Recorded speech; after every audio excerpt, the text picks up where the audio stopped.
Yes, people back in the building. Another live watch along in the World Cup. England taking on Iran in a few moments' time, about 10 minutes' time when the game will kick off. Big up to everybody who's going to be tuning in throughout this stream. We've got another 2 streams again today as we continue the World Cup after yesterday's opener between Qatar and Ecuador. Before we do anything, people, make sure you're hitting that like button, hit that subscribe button as well if you're new. Hit the notification bell because we're going live right throughout the tournament. There's also going to be basketball as well going across this next month too. So we don't stop working over here. The grind doesn't stop. Hit the socials at the bottom of the screen. You can see them right there.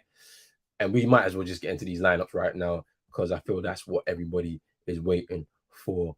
England taking on Iran. And we'll go through the English lineup. They're playing with a 4-5-1. Jordan Pickford in goal. Luke Shaw, John Stones, Harry Maguire, and Kieran Trippier. At right back and then in midfield, you've got Declan Rice, and I believe he's going to be partnered up with Jude Bellingham and Mason Mount. And then on the wings, you've got Bukayo Saka and then Raheem Sterling, and up front will be Harry Kane. It'd be interesting to see how they transition from a 4-5-1 when they are attacking, as opposed to when they're defending, they don't have the ball. Because I can see Mason Mount floating in that 10 position rather than being out wide. That he kind of normally operates when he plays for Chelsea at times. So I can see him playing a bit in that 10. I feel like that midfield is being packed, which is good. Maybe Southgate is learning, but that's down to England fans for them to know. Now let's go over to the Iranian team. If I mess up some of these names, I apologize in advance. So in goal, you've got Bier Ravand, you've got Moharami, Mohammadi, Chesmi, Hosseini, Haji Safi, Ali, Noro Ali, Jahan Bakash, apologies, Porali Ganji, and Mediterranean, who I do recognize his name. And then we can go on to the benches for both sides. So for the English side, Nick Pope, Aaron Ramsdale, Kyle Walker, Jack Grealish, Jordan Henderson, Marcus Rashford, Calvin Phillips, Eric Dyer, Connor Cody, Trent Alexander-Arnold, who's not starting, which is surprising, even though he's not been on form. He's one of England's better players. Phil Foden, actually on the bench ahead of with Saka starting ahead of him. That's very interesting as well. Ben White, Callum Wilson, James Maddison, and Conor Gallagher. I know that James Maddison and Kyle Walker are not ready yet, which is, I think, is interesting. They're not ready. They've been picked, but they're not ready. And there will be some players who will feel a bit aggrieved with them being at home. And you've picked 2 players who you trust, but are not necessarily ready to play. Interesting. And then for the Iranians, you've got Nia Zmand, you've got Abedzadeh, Hosseini, Khalil Zeda, Eza Taholi, Ansar Farad, Amiri, Kanani, Godos, Torabi, Golizada, Azmoun, Rezayan, and Jalali. I think that's it.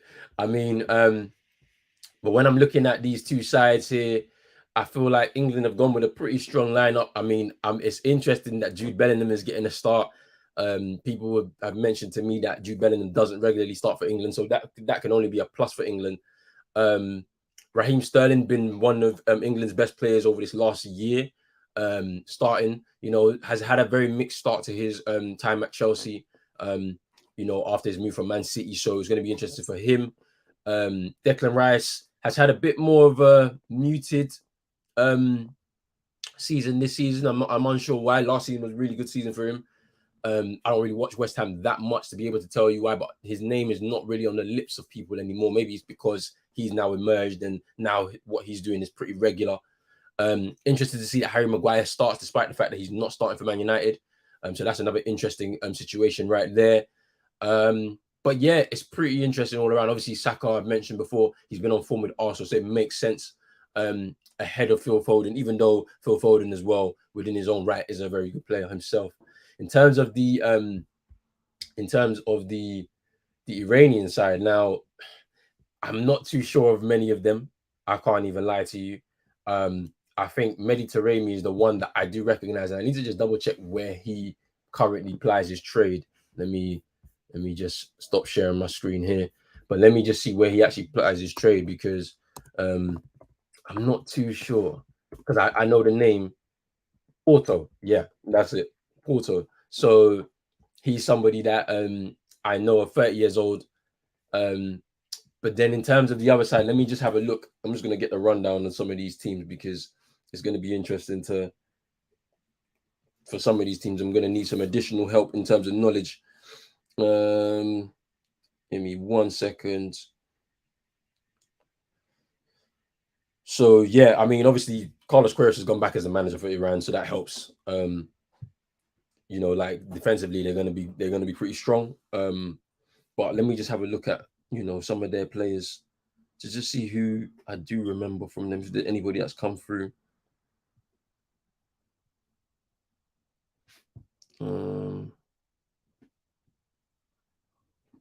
There's a few of their players that do play in Europe though, as well. Like their captain, Jahan Bakesh. He's the guy that they look to as for inspiration on their side. But defensively, they're going to be very good. I feel like that's something that I remember when it was in the 2010 World Cup in South Africa. I think they played against Argentina, and I think they lost only two goals to nil. But they were very, very difficult to break down. Argentina struggled in that game.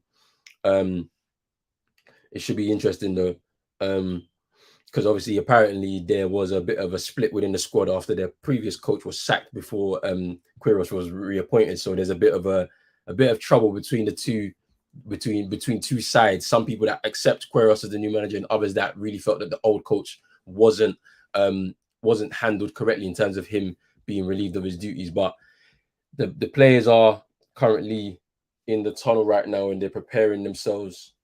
Actually, I think my stream is behind. I think my stream is behind. Let me see. Yeah, it's behind. Let's see how it's gonna push forward. But yeah, it should be a very interesting game right now. England are gonna have to do something, like their expectations in this tournament. I remember when this tournament was awarded in 2010. At the time, the England setup was trying to revamp, and there was a situation where they thought that this World Cup would be the one they'd earmark as the one they would win. So going to the semi-finals in the last World Cup was probably a big achievement, like, to be fair, and I feel like probably right in line with some of their predictions for the national side. And then obviously going one better and getting to the finals of the Euro and not actually winning it on home turf, albeit, is a bit of a disappointment. But then when you consider, like, that this was the World Cup that they were earmarking way back when, it's a pretty interesting situation, like, for this English side.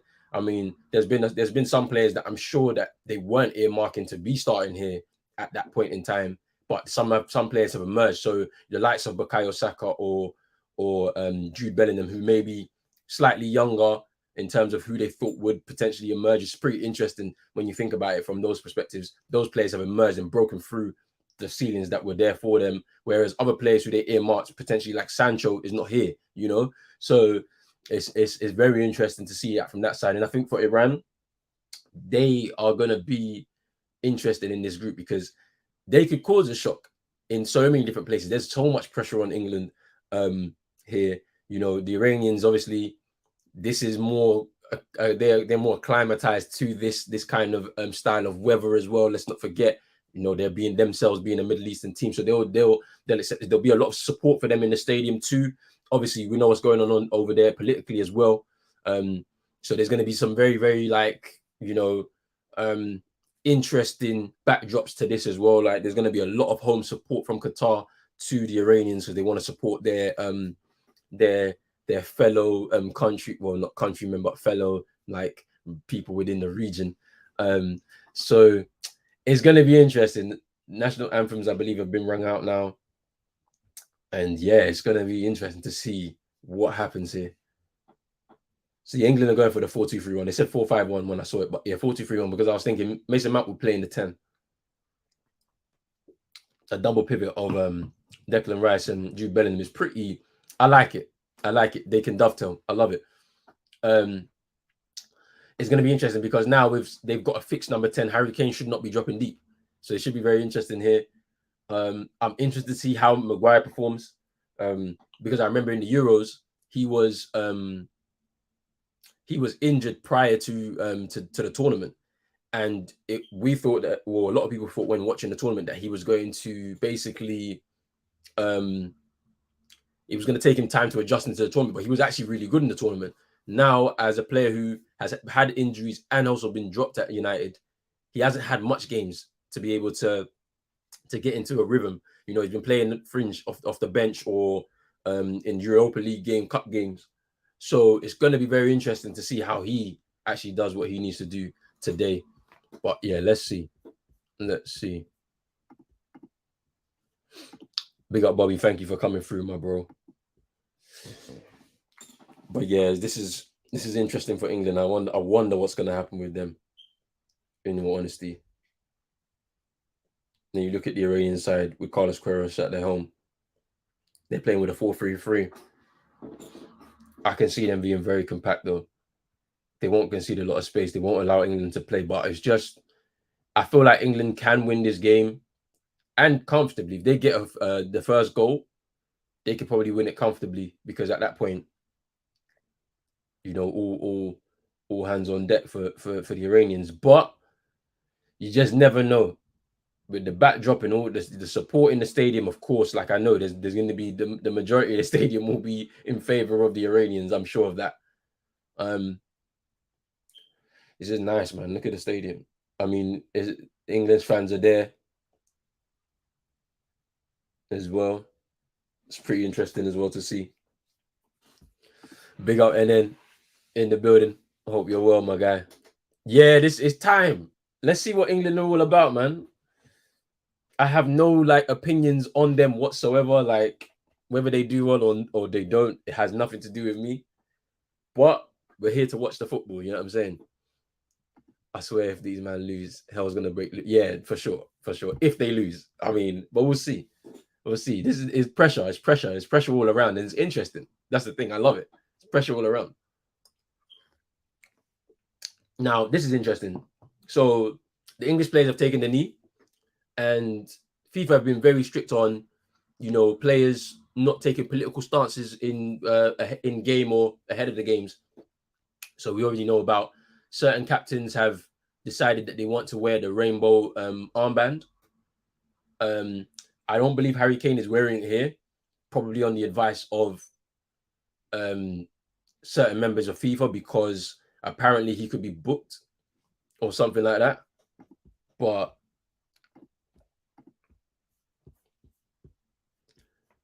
wait, I'm not. There's no 10 days behind, bro. Relax, bro. We've just kicked off. If anything, I'm about a minute or behind people.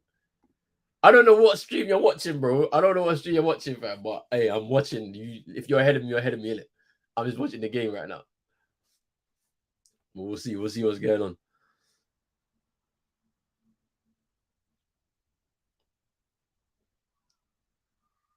You can already tell within the first minute of the game how this is going to be.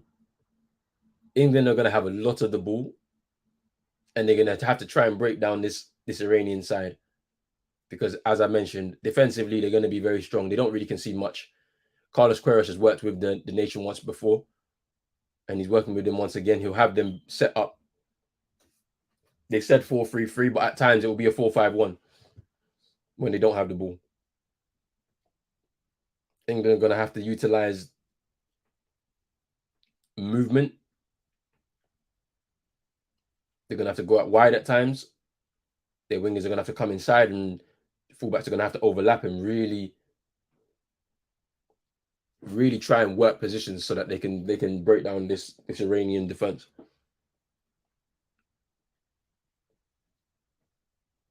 That's a good ball there from Bellingham to Trippier. Cross into the box. Ooh. You can already tell, look, Declan Rice and Jude Bellingham dovetailing. And it's a corner to England. They already started. They started well. Possession. Drizzy, I'm by myself for right now. But I'm sure some people are going to jump in a bit. I know Tariq is doing the game on his channel right now, so go show him some love. But he'll be here for the evening games. I'm sure Rich is here for the evening game for sure. Wales versus the USA. And then obviously we're watching Netherlands versus Senegal next as well. So it should be interesting too. So stick around, man. I'm here. Man, them are gonna come through whenever they can. And obviously it's kind of early. Some people at work. I took the week off for this first week of the World Cup. So it's gonna be interesting. Big up Sammy as well. Oh yeah, see, look, CM is here, fam. Man like CM is here, fam. Big up, large up. How you doing, bro? I'm good, man. I'm good. It's a bit of a different time for us right now. You know what I'm saying? A little afternoon settings. What you saying? Trust me, man. I said I had to come through for the game, bro. This is gonna be an interesting one still. All right, Drizzy, I got you. Like, I'll let people be on here talking after the games and that, whilst I go get some food, bro. Because this is gonna be a pretty long week, bro. I can't lie to you, bro. Like, with like hardly any breaks in between, like, I'm gonna have to just rush and just grab something quick to eat still. But what do you think about this England side, CM, bro? Like, in terms of what you've seen so far for the beginning? You know what? The most important thing that a lot of people have been asking is them playing a bit more of an expansive style of football. Because I know at times, especially when you watch those international break games and meaningless games to a lot of people, the football is not entertaining to watch. And that's been where a lot of the criticism has come from for Gareth Southgate. So it's going to be interesting to see if they change their approach somewhat in this competition. And yeah, I mean, you got guys like Bellingham started, got a talented squad, no doubt. But it's how you utilize them and bring the best out of all of them as individuals and a collective. Yeah, I hear you, man. It's like, I was surprised to see Jude Bellingham start, because when I was talking to like other like people, they were like, Jude doesn't start for England and all of this. I was kind of surprised. I was like, he's one of the better midfielders in like the English setup, right? So why would you start him? So it's surprising, but it's good for England that he's starting. So that's good. I mean, but like I've already said that England will have a lot of the possession in this game for sure. You already see just how the pattern of the game is going to go. The Iranians are very compact. They're disciplined in terms of their shape. When they don't have the ball, it's 5 in midfield. And they're going to try and just press a little bit, press in unison to try and win the ball off of England and then try and stage a counter-attack. Carlos Queiroz is the manager again after leaving the role like some years ago. And apparently there's a split within the Iranian camp because they didn't like how they did the former coach dirty before the World Cup to bring in Queiroz. So it's interesting. I like Carlos Queiroz though. He's a former United assistant as well. Yes. He helped us kind of develop like a certain style of play under Fergie when we were trying to like move to a bit more of a possession-based style of football. He was the one that kind of kicked it all off. So it's interesting how him doing that as a coach doesn't translate into him coaching like a team himself. So I remember when he was the Real Madrid coach, which was a bit surprising when he ended up becoming the head coach for Real Madrid back in like 04 or 5 or something like that. And they didn't like his style of play. It just wasn't like the way Madrid would play. And it was a very weird time for Madrid because they was in transition and that there was no Galacticos. It was just like regular kind of players and that. So it's interesting how his career has gone as now a full-time manager in that, where his style of play doesn't necessarily meet his philosophies, if you know what I mean, in football. It shows how different and almost the difference is between being an assistant and a proper manager, because you've got to kind of convince the players almost into buying into your system and that it produces winning. And I feel like if you don't have the right personality or even the people around you to help convince the players, but also showcase to them that this is the way you should be playing, this is a way that you can develop, then you'll find it hard to kind of develop or be a manager at the top level. Yeah. He was a coach of a team in AFCON, if I wasn't mistaken, wasn't he? No, I don't think so. I don't think he's coached the African team, you know. No, Okay, okay, okay. I don't think so. I don't think so. Ooh, there's been a clash of heads though. Ooh. Yeah, he was. Yo, you're right. That's Yeah, that's you're the right. one. It's Egypt. Egypt. Yeah, yeah. I can't believe I forgot that. Hey. Nah, yeah. CM, you're right, bro. Yeah, yeah. Yeah, Iran has the Egyptian coach. Yeah. They all confirmed. Yeah, he coached Egypt. But you saw the way they played. They like Yeah. the way they played was it was pragmatic. And that's Mhm. not that's against his like philosophy. Do you know what I mean? Like, or well, I guess so anyway, but and it's gonna be similar here, like literally. What minute are you on? Just so that I I'm know. on just hit 8. Just hit 8. I think you're a little ahead of me still. Slightly, yeah. Like, because I'm on 8 minutes. Everybody else who's watching in the chat are ahead of us. Like that one I already know. Oh man. So we're gonna be doing this. Like, I hate the fact that we on this iPlayer thing, man. Oh, bro. It's mad. And then said I'm on 10. Wait, I said he's on 10. What? Yo. I said 10 minutes, you know. Crazy. Allow me, Drizzy, man. Allow me. It was some time ago. I can't lie, fam. It was in January, you know. We're in December. We're nearly in December, fam. Like, you know what I'm saying? Allow me, fam. But yeah, I can't believe I forgot that. Yeah, he was the coach of Egypt, and we saw the way they played. They worked hard off the ball.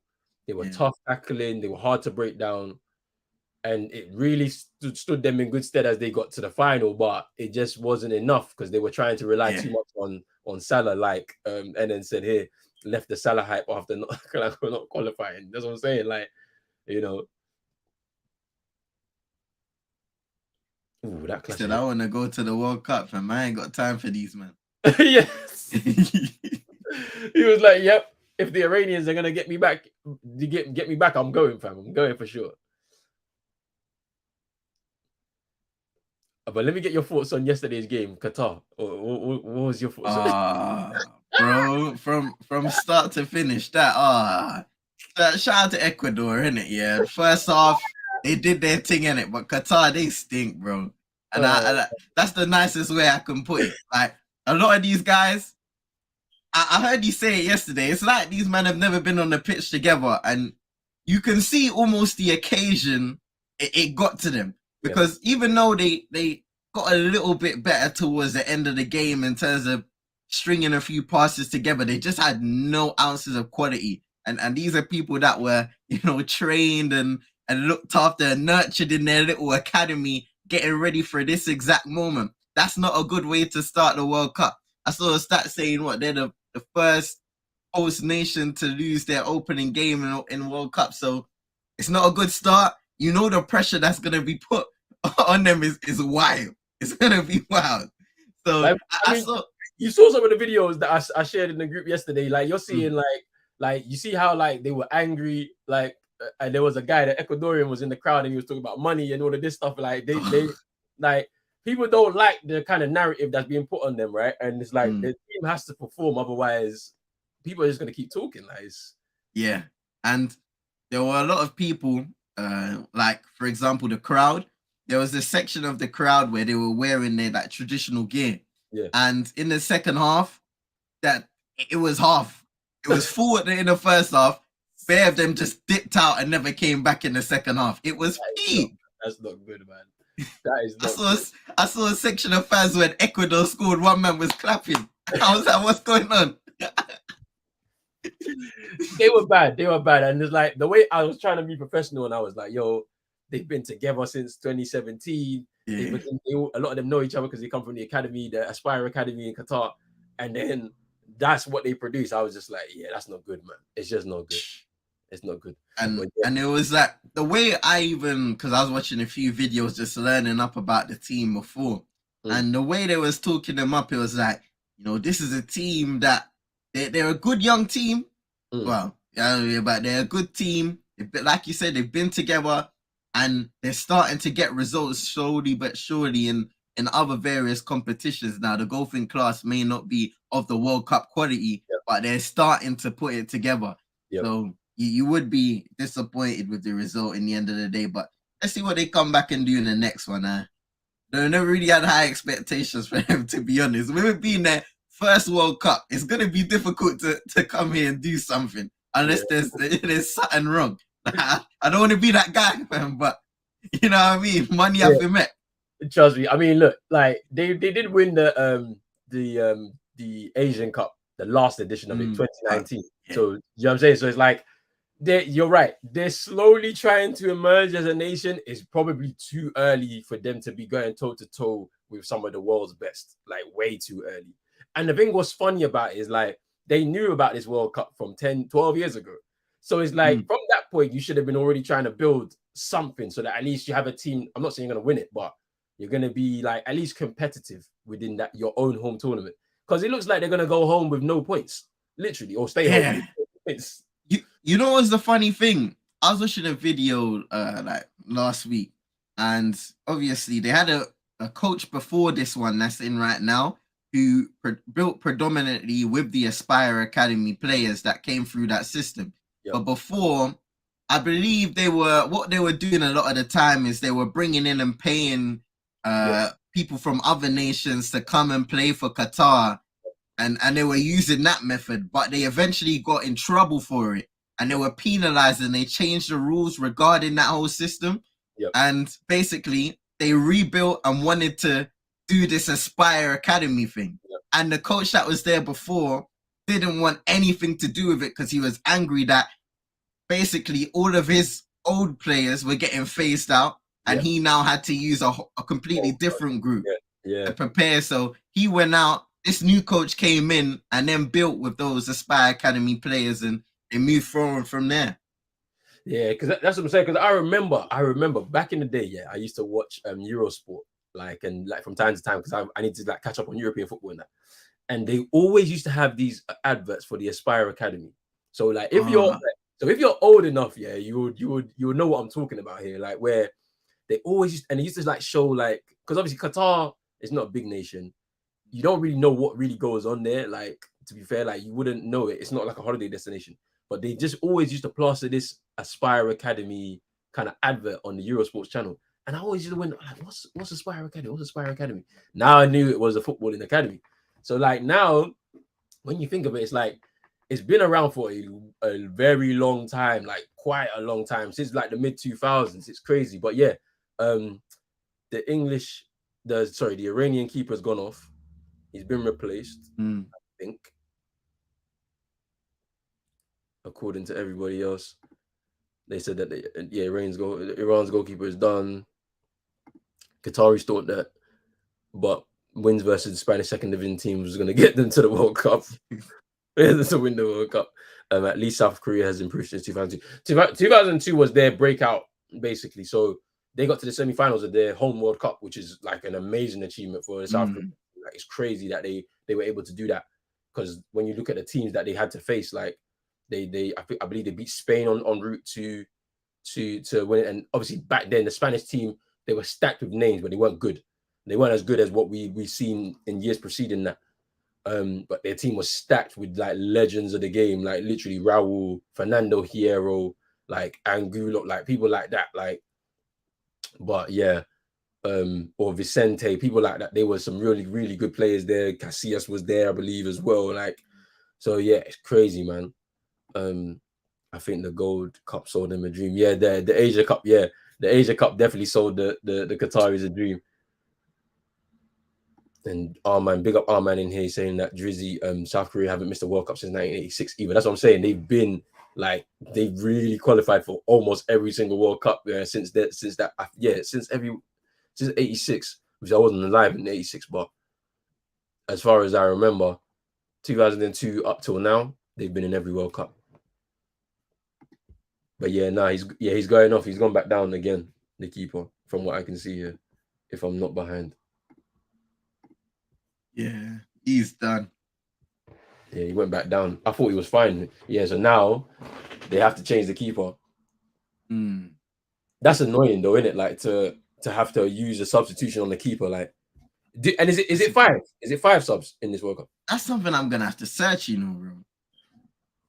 Because I have a feeling it's still 5.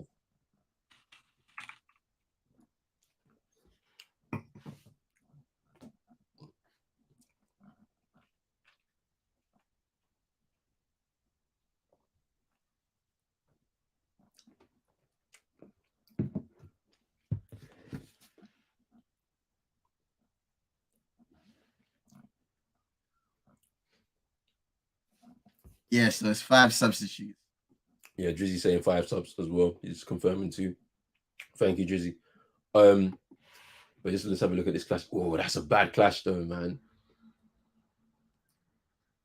I heard the commentators kind of speaking about it's bad for the game because obviously a lot of the time when there is a head clash, the medical teams tend to make decisions if they don't think the player should continue, and it doesn't look like, from the looks of it, him coming off in a stretcher, that he was ever in the right state of mind to resume the game. Yeah, I kind of hate the decision that they need to just be very clear with this protocol. It's just like the player should not be allowed to just say, I want to continue. It's dangerous, isn't it? Like, just take him off, and then it's a precautionary measure. Check that everything is all good. They need X-ray, whatever it is. But yeah.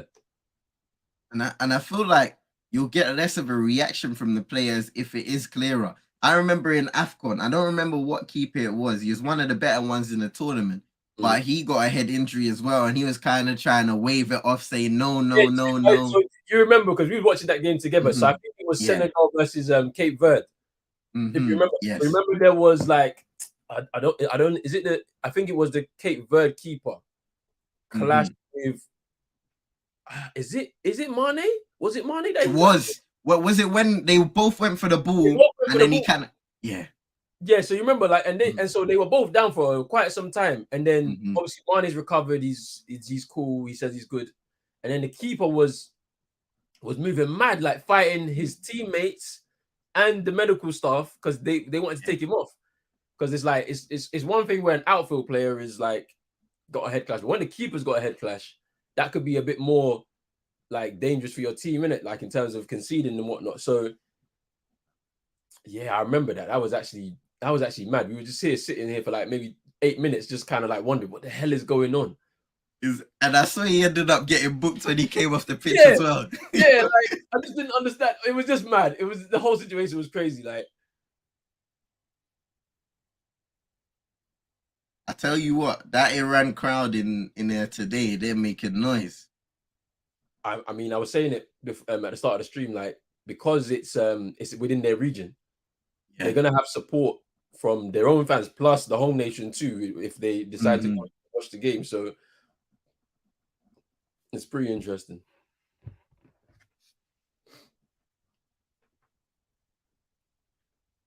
Hey Drizzy, you're not wrong, bro. Man, they were talking about wearing this one armband. He said, "Nah, man, that's it." I saw Alex Scott wearing it on BBC. Oh yeah, yeah. It's so, it's so interesting. The topic of this being an unethical World Cup, but then you're still broadcasting. It's a bit interesting how they kind of pick and choose. You know what I mean? You're talking about this and that, speaking up about it, but while you're in the country, you're in the studio. You probably got a nice little hotel to yourself to stay in for the majority of the World Cup, all expenses paid, all of these things there. You're living the life in that country, but then you go and criticize it. That's why people need to watch themselves when they go into other places, because people handle things differently. And if you think this is morally incorrect, or the acts that have led up to this competition are morally wrong, then surely you boycott it altogether and you don't watch the World Cup. You know what I mean? You say, I'm not watching no football for this whole month. But yeah, like you said, bro, it's interesting. And in the end of the day, what money waits the world go around, innit? If I ain't getting paid for this competition, fam, my Christmas dinner ain't gonna be that big still. Because I mean, so FIFA were very like they said no political messages at all, right? The English national team before the kickoff they took the knee. Now, I mean, I'm not really a fan of it because I think it's virtue signaling. I don't think it's actually. I don't think it does anything. It doesn't bring awareness to anything. Like it's virtue signaling. That's all it is. But it is. They still did it. So I wonder if they're gonna get punished for that from FIFA. And then Harry Kane not wearing the armband, which is interesting for me. He's not wearing the armband after saying he was going to do it because apparently they sought advice and said he will get booked before the game begins if he wears it. So that's pretty interesting. I can't lie. BBC didn't show the opening celebration. They would rather talk crap about the whole event. This is what I'm saying. Like I remember, I was watching like part of it, and I was like, bro, they're talking. Why are you talking about England for one? Talk about the two teams that are about to play now. And then they were just talking down on the whole tournament. I just didn't understand it. Like it's just crazy. Biggest thing that they always say, if you don't like something or somebody, you don't need to talk about them. Just leave the situation alone and let them get on with their own thing. If you felt like you didn't like this situation or competition to the extent that they've shown so far, then why are you covering it? Yeah. Somebody else can take your job because I'm sure somebody else is willing to cover it and they won't find a need to complain or bring up these issues. If anything, and I saw somebody say, if you had a problem, you bring up these issues years because you had many, many years to say Qatar's going to have a World Cup in 2022 or wherever.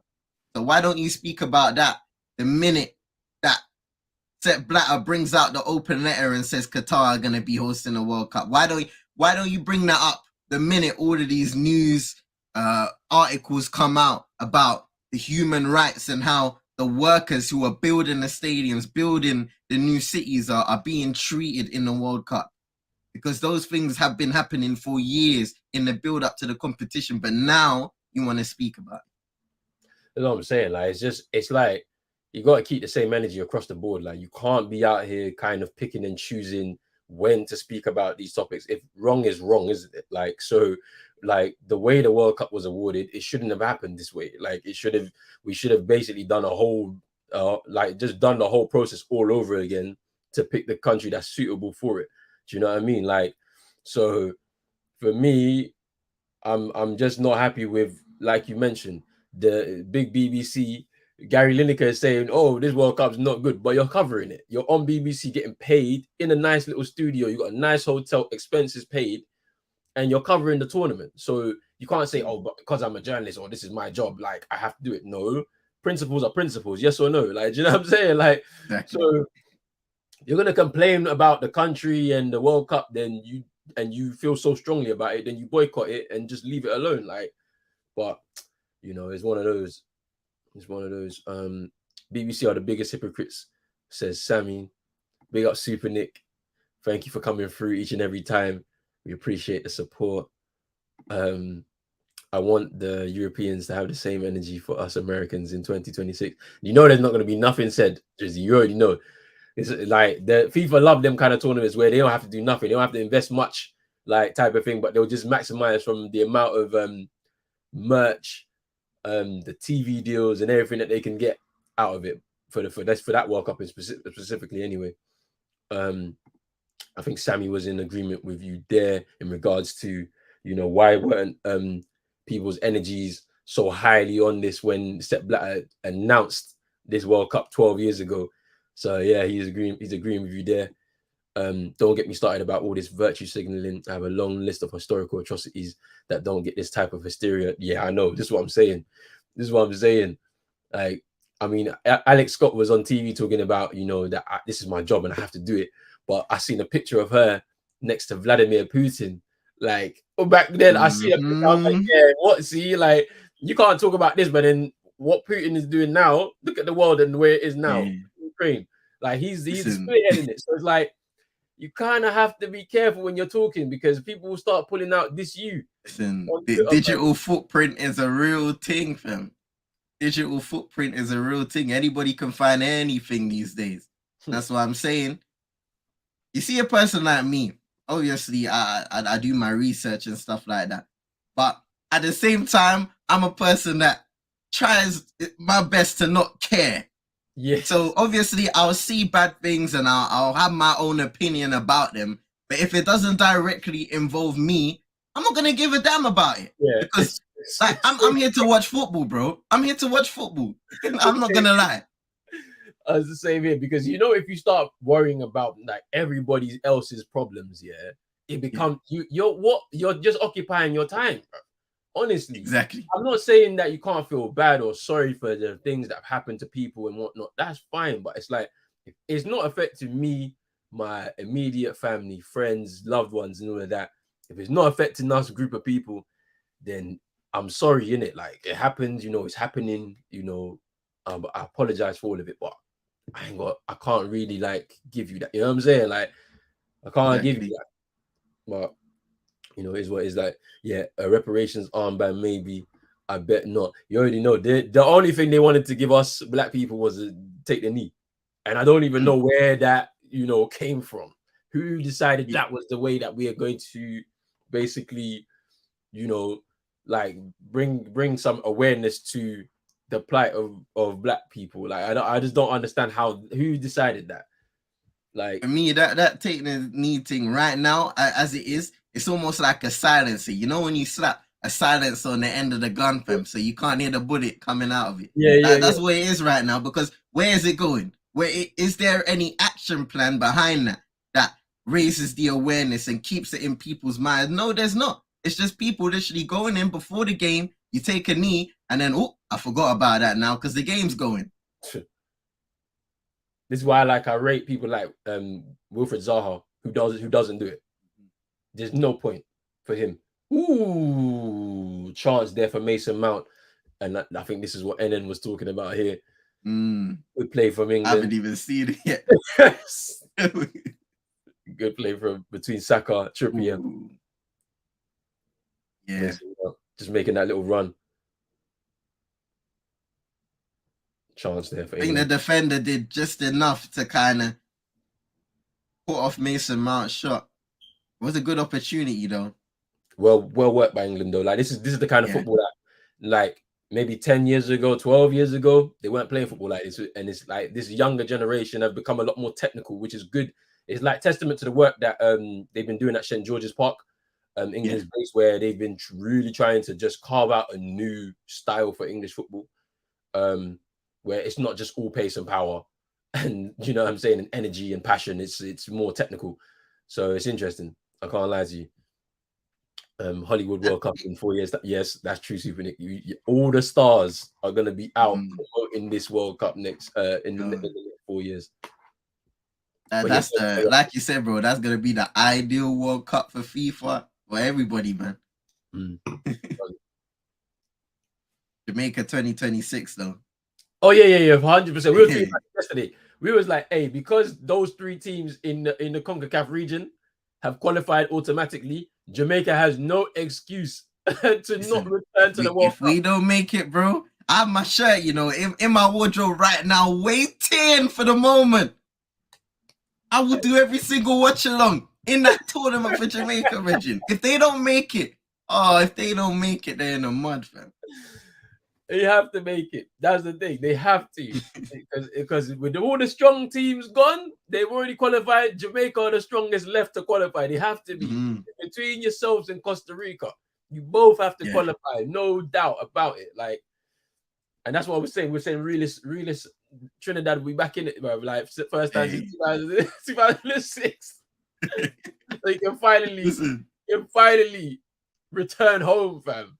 Man's gonna move away from Viva la France, you know what I mean? man's been hiding behind Le Blues, you know what I mean? You know what I'm saying? What happened to Trinidad, man? You know what I'm saying? Man. Nixon and Mixie, not wrong, fam. The shirt's gathering dust. I wore that shirt in a minute. Harry Maguire. Slabhead, you know. When it's just about to be taken for me. Woo! Crossbar. Hey. England getting closer though. You know, I find it funny. You see how in Man United games they say United should be scoring a lot more corners, that Harry Maguire should be scoring from a lot more corners. I'm starting to think, fam, the people that are delivering corners for us are just dead, fam. I'm not gonna lie. Like, so who takes corners for United? Bruno, Ericsson, Luke Shaw. At times, I've seen him take some corners. But yeah, the deliveries aren't great because Harry Maguire has definitely scored more goals for England than I think United, you know, in his career. I'm sure. Yeah. I think so. Must. Even let's say the last 3 years. He's been at United for what, 3 years, I think now, right? He scored more goals for England than he has for United, which is crazy because he doesn't play for England all the time, does he? You know what I'm saying? So it's mad, bro.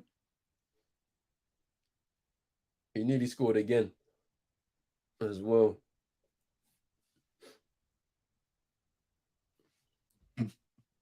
Yeah, there's a good comment. Slaven's England is different to his United. Big man thing. There's some kind of source going on in the England camera. Okay. Anyway, we know what's going on at Man United. Yeah, just and then a whole heap of foolishness. And then say 1-0. I mean, forgot the screen. But let's see. Let's see. I'm gonna have to edit this one real quick anyway. Still. And now this is the midfield passing it about. Bloody eye player. Bloody eye. I'm telling you, man. This is the fact that we're behind like this it's not great, fam. I'm gonna try to switch to the living room and try and throw it, filling it on the TV in some other games throughout the tournament. Yeah, for sure, just to see if it'll be any different. Because we was trying to get a stream of Santi yesterday, yeah, because he had some super quick stream. I was like, but he just couldn't share us the link for some reason. I don't know why. Cross Bellingham. Oh, that's a good header. First goal for England, boy. Jude Bellingham. Ooh. He needed to start today, I'm telling you. Oh, brilliant. Look at that Luke Shaw cross, man. It's mad. What a cross, what a header. Jude England Bellingham. Take the lead. Jude Bellingham. With his first goal for England. Another young man with a lot of potential. He's showing it, man. On the world stage as well. World Cup debut as well. Let's not forget.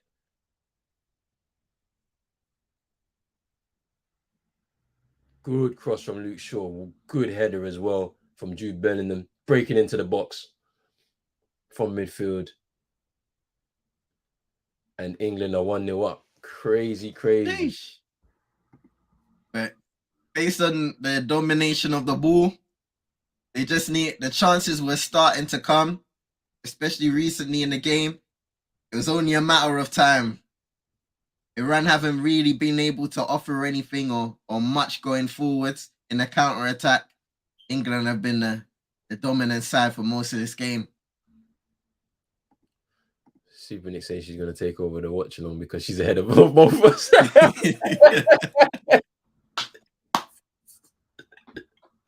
That's a bio. Allow us, man. Like, why? Like, we're just trying to do our thing. It's not us though. It's BBC iPlayer. Yeah, fam. I'm not gonna lie. I was mocking it yesterday, fam, and I knew damn well when I came on stream it was gonna be Pete. Too funny. Yeah, just you're right about that. The purple patch is now upon us. Let's see how long it can go on for though. You know what I'm saying? That's it. Let's see how long, because he's been playing really well. I can't lie to you. It's always the major tournaments, fam. Major tournaments. We might have a chance of catching him for the rest of this season at least. You're right. Because this is nice actually. Yeah, if he performs well here, comes back to United now, we might actually get a bit of this juice, bro. Like, I'm telling you. Exactly. Roberto Carlos and all them things. Please don't start that again. Because the way they was on it last year with the Euros, I was like, you lot are tapped. Why? First goal for England. Man. That is crazy. I saw Drizzy's comment on Rangers, fam. Giovanni Broncos, fam. He got a chop. Jeez. Drizzy, thank you for this news. Wow. High hopes for him as well, you know, coming from Feyenoord. Mad still. He's only been there a year or so. Yeah. Crazy. Man. So let's see. Guiding his team to Europa League final. They lost that one. Lifting last season's Scottish Cup. After recording the Champions League's worst ever group stage campaign and falling further off the title pace, and it's over. His tenure is over. So far off the league. Obviously, probably Celtic, I'm guessing, is top of that league right now. Let me just check. Yeah, Celtic are definitely top. I know that for a fact. Yeah. Oh, they're top by far, almost 10 points. Yeah. Celtic have been doing really well. Man. Yeah. That Champions League group was kind of peak still. I saw a certain man going into Rangers, fam. They was talking about, they're certain man saying they're not worthy and all them things there. I'm like, what's going on? They got to the Europa League final the season before, so I don't. Yeah. You know what I'm saying? Like, they definitely earned it, man. Like, they definitely earned to get into the Champions League, but it's been a long time since they've been in the Champions League. That's what's the whole thing about it. Like, they've not been at that level. And to be fair, Rangers have really had to climb back up to the first division, and you know, all their financial troubles and all of this type of stuff. So, yeah, I mean, whether they'll make it again to the Champions League, I don't know, but we'll see. They wanted to build off of that, and I feel like Gerrard leaving, it hurt them in a little bit, because they probably felt like they were building something for at least a couple more years, and then obviously that opportunity came in Villa. He's gone now. Jizzy said he might go back to Rangers. Who knows? But yeah, it was a sticky situation for them, because I don't think they were ready to move on, and they wanted to build with him for at least a couple more years, but it wasn't to be at the time. Yeah. Especially having won the league with the dominance that they did. I know a lot of people talk about the Scottish Premier League, and they're like, hey, that ain't no competition, fam. I saw some man at one time saying if they came into the Premier League, they'd be in the bottom three, bro. Ooh. The Iranians are starting to play a bit now.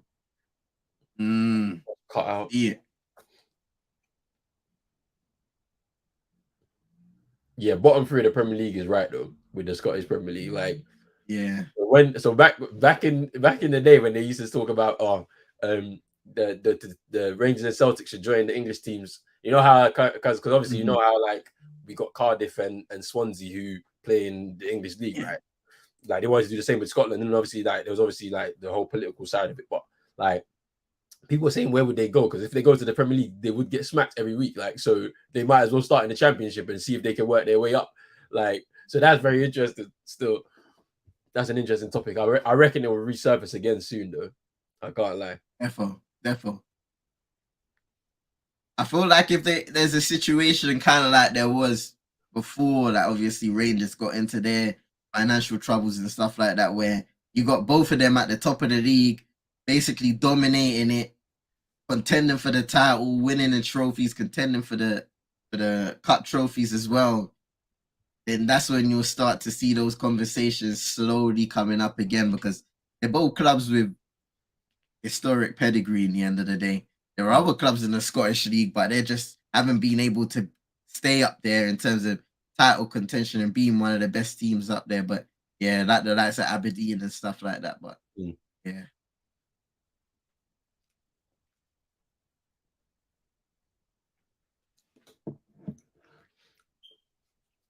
Why is Harry Kane still dropping deep?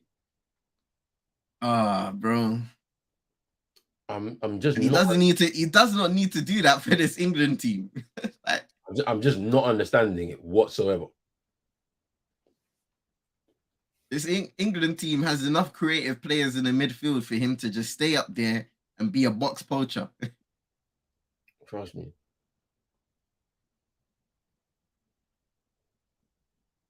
All he needs to do is come in those pockets, hold up play, connect with his wingers and his midfielders, and that's that. They're saying 2-0 in and around. Saka.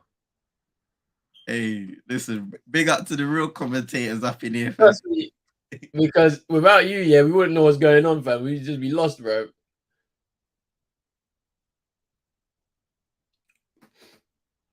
I'm probably about 40 seconds behind the real thing, the actual goal right now. Let me see. I'm probably a minute behind, bro. Oh. Let me see.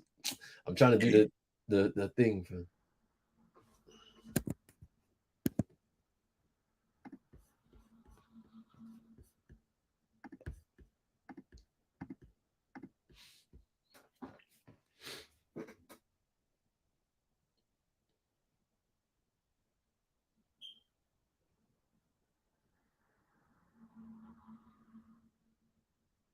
Ooh, that's a goal!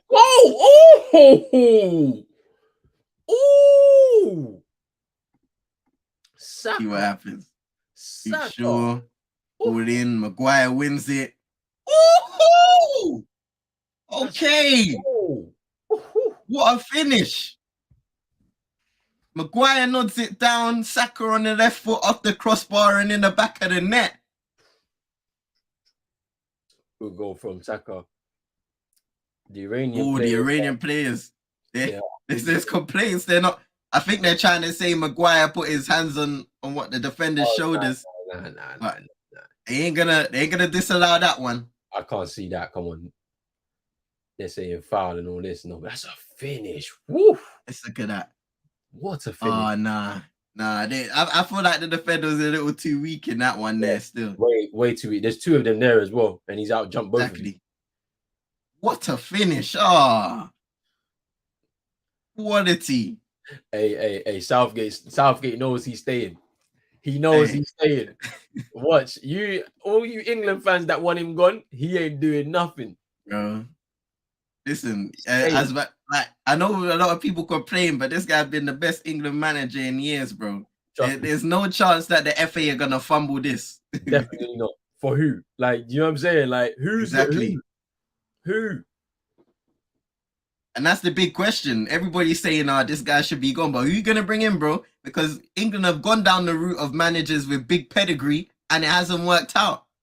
Trust me. You think about guys like Fabio Capello, Sven-Goran Eriksson all them years ago. Fam. They went down the routes of your that Roy Hodgson's. Big Sam, even though he didn't even get to do nothing in there. Yo, that was the funniest appointment ever. I can't lie to you. And then he's a millionaire and you still took bribe. You're this. And they caught you in 4K taking bribe. I find it funny, bro, because you see when you get exposed by the sun, fam, it's peak. It's not good, man. Man didn't even get to do no major tournaments, fam. Did he even manage a game for England? One. I think one. Oh, Sterling!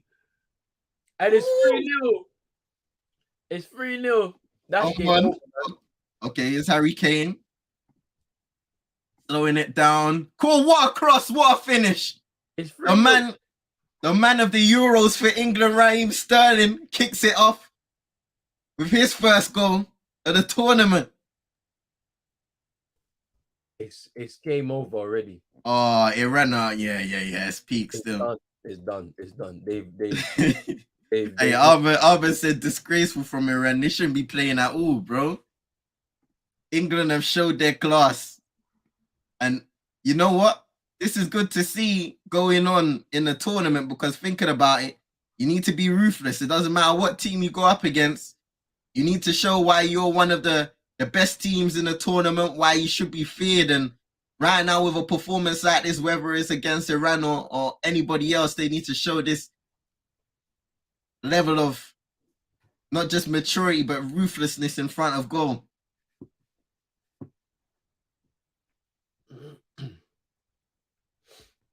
Southgate ain't got no waistcoat today, fam. Yeah, no waistcoat today, but that's what I know. Trust me. I mean, he's changed the drip. Trust me. Look, like you said it perfectly, bro. This is England's best manager in years. And no matter what people are expecting out of him, like, because I'm sorry, if you're I don't know how many years of her it is since the World Cup, because last time was 1966. So if I'm doing a quick maths, it's 52 years maybe of hurt now. If I'm doing a quick maths, I might be wrong, like, but yeah. So like if it's that, amount of time, and since you've last won a World Cup, when do you think you're going to win it again with all of these nations that are there's some that are emerging, there are some that are already very strong and just stay strong and always will be competing. When do you think your time is going to come? It might come this time around, but when I said that they were one of the favorites, people were like, nah, they're not one of the favorites. They are, because you can't go from a semi-final in the last World Cup. You have a final in your own continental tournament. Yeah. You just fall short on penalties. Like, this was the tournament that they earmarked as the one they were going to win. It'll be just interesting to see when they face a Brazil, an Argentina, this new look Germany. All right, yeah, 56 years. I was a bit off, but it's all right. It's about there. It's about there. And like, you know, it's going to be interesting when they play one of those kind of premier teams in the world, how they fare, what the tactics are going to look like. Are they going to be able to be so expansive like this, like how they're playing against Iran? Who knows? Okay, we got 14 minutes of added time, people. So because of that head. Oh, mercy. Look at this guy Drizzy trying to get onto me about propaganda, fam. I ain't do none of that sort, fam. Allow your thing, big man. You know what I mean? Man's always on votes, always on violence, fam. Don't come at me, big man. Drizzy, don't change though. Don't change. Stay the same, bro. I can't lie. I like the energy, fam. Fam, I'm not an England fan, so I don't know what you're talking. I'm not. You know what I mean? I'm a Jamaica fan, big man. I know what you're on. Drizzy, I don't care about England. This is I'm just doing this from a professional perspective, fam. We're just covering the games and providing analysis. But I don't. You know what I mean? I really support the motherland, fam. I started supporting England years ago, bro. I never have. No one could ever pull up no picture of me with no England shirt. No one could ever pull up no tweets with no England or nothing like. Nope, you could never, because I never supported them. My first memory of the world, I watched the 2002 World Cup in pretty much in full, and one of my best memories was when Ronaldinho scored that free kick over David Seaman. That was when I seen it. Like, I seen it live, bro. And I was running around my house like I was a Brazilian fan because I did not care about England. That's back then. I was 10 years old. So, like, fam, I'm true to this, innit? Like, I don't care what England do, but it's nice to see them playing well because they don't generally do well at tournaments. So, you know what I'm saying? And the England fans that went out there, at least they ain't going to be disappointed tonight because they know they won their opening game still. Hey, I saw a picture, bro. Yeah, man had some type of beer, and he disguised it with a Coke can.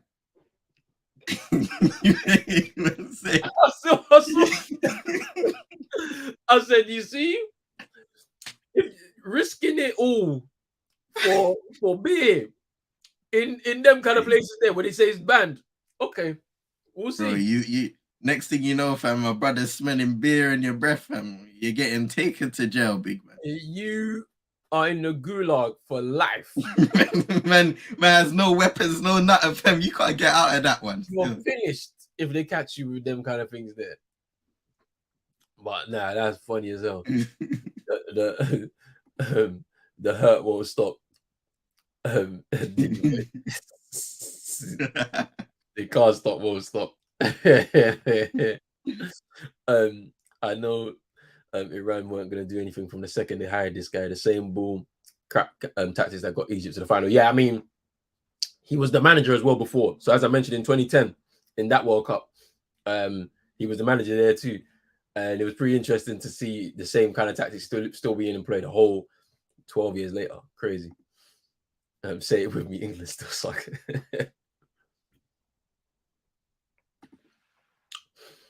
Then man, I'm gonna be back in pints of tea after this game. Hey, it's not a bad one. Big up Nate in here, man. He said England are big against little teams, but go hiding against the big boys. I ain't spending energy on England. All about World Cup 2026 with Ireland. Ireland's team could be good in 4 years, boy. In about 4 years' time, you could be right there to try and qualify for a World Cup again. Still, but yeah, England. Yeah, you're right. Against these kind of smaller nations, like we've seen them, they smacked Panama 5-0 in when was it? Was that 2014 in Brazil? I think so. Oh, I think it was in Brazil. They were doing all of that type of stuff, you know. No, it was the last World Cup. Sorry, it was the last World Cup. They beat Panama. They beat Colombia. All them teams there.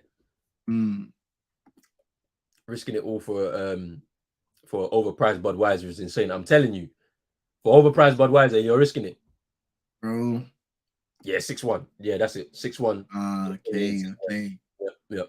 That's what I'm saying. Like against these smaller nations, they can do what they need to do, but when it comes to the big time, the tactics ain't tacticking, man. I'm telling you. You saw what happened with them against Italy, man. Crumbled. Yeah.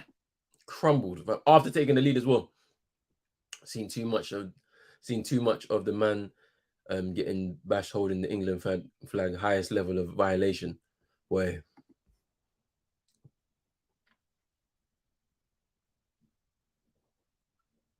You know what? You know the thing is, yeah. When you grow up, especially recent times, yeah, you almost support England by default, innit? Unless it's a situation where you're kind of taught to go and support the team that where you're from, innit? Where your heritage is from. But Jamaica, they ain't been competitive for a long time, innit? So it's only like the last few years where I've been starting looking at them and saying, all right, cool. I'm gonna be watching the Gold Cup, CONCACAF qualifications, even though it's hard as hell to get their games, bro. Qualifications and all them things there. Because you can't even watch like on regular TV, like even one of them little obscure channels and that. Yeah, you can't even get their games. You have to go online and it's hard. Yeah, I know. You know the Banduri thing, fam. But because I it's the same with me. So it's like Ghana, from a world perspective, weren't competitive at all. So like they were the best team in Africa when my dad was there before he moved over here. Ghana. So imagine he's not seen Ghana at a World Cup for pretty much his whole life. Literally, his whole life he ain't seen it, right? Until 2006. Up until that point, I wasn't even looking at Ghana at all because the team weren't great. And I was just looking at other teams. I was just watching, like, if I watch a tournament, if I watch the World Cup, for example, I'm like, oh, Brazil, this team, that team. But now,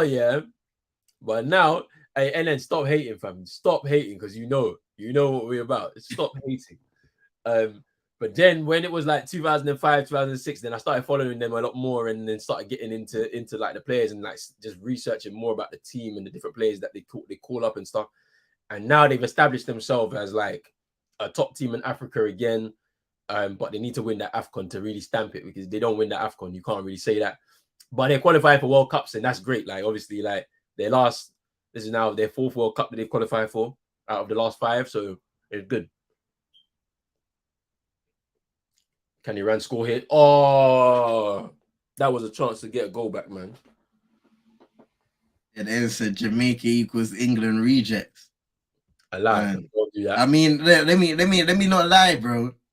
If things were put in the right way, a lot of them Englishmen should be in the Jamaica team, bro. But once again, you grow up in a certain environment, you get taught that it's special to play for the Three Lions, isn't it? And I'm not saying it's not, but I'm just saying, I've been saying for a good year now, if you go to play in a place like Jamaica now, you can create a different level of legacy, especially if you can convince the up and coming generation of players that are in England, for example, or anywhere, to say, look, you can go to England, but you may not have an opportunity there.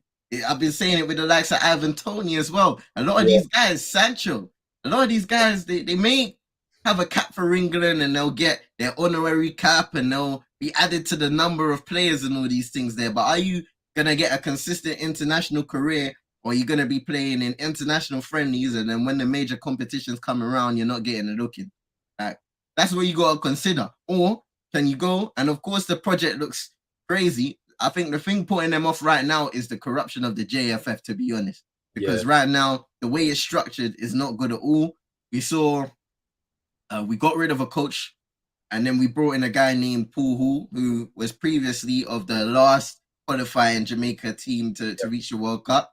Yep. He was actually scored in that competition.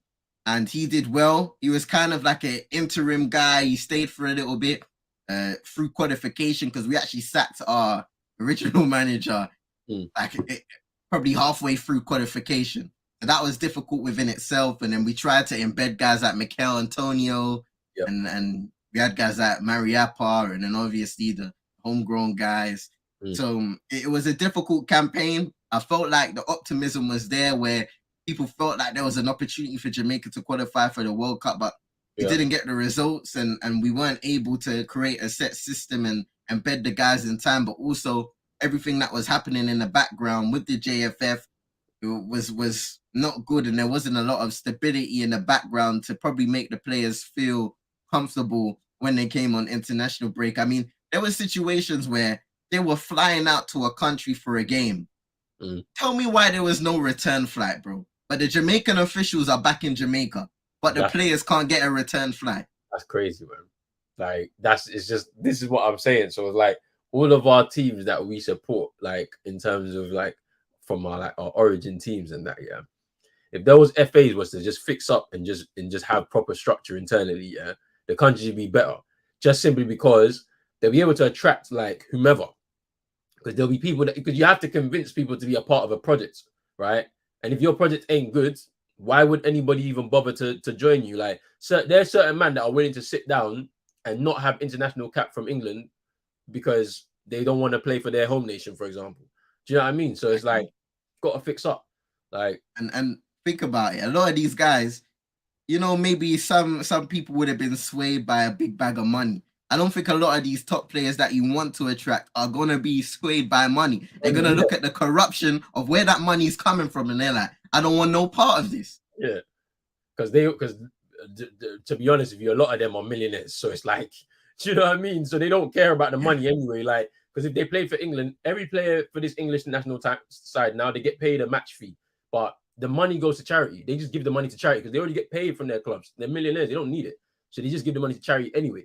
Like, whereas in some of the smaller nations, and I'll even talk about Ghana, like 2014 World Cup, our last World Cup that we qualified for, we got a bonus.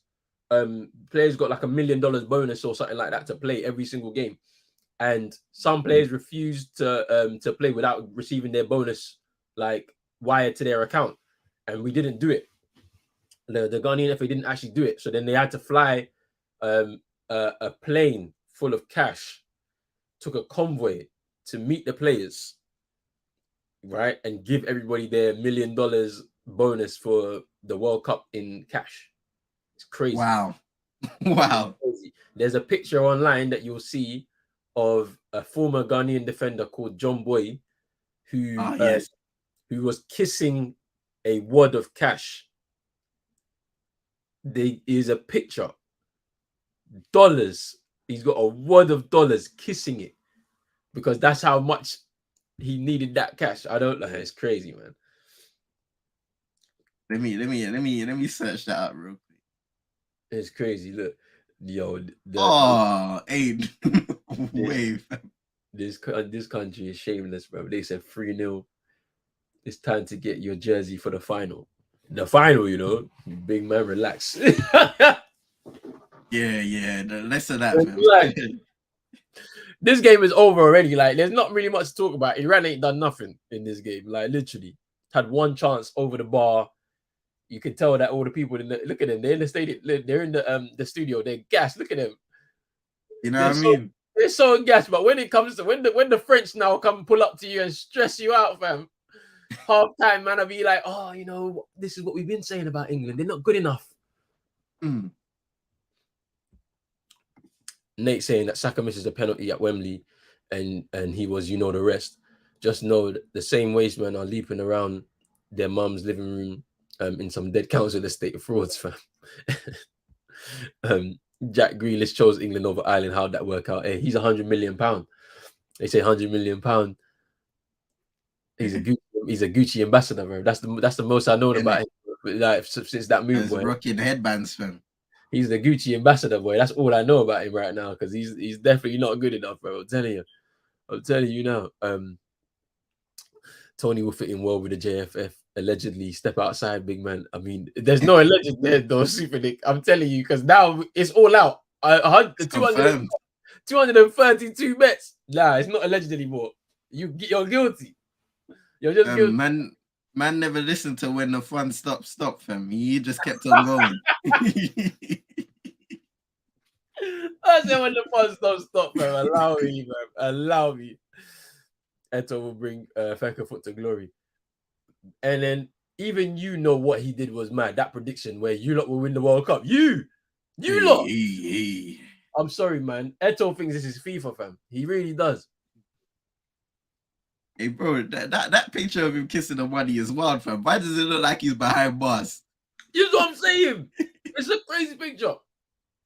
But I'm telling you, it was disgraceful. See, I'm telling you, it's disgraceful because like you gotta feel like how it feels for the Ghanaians and their perspective.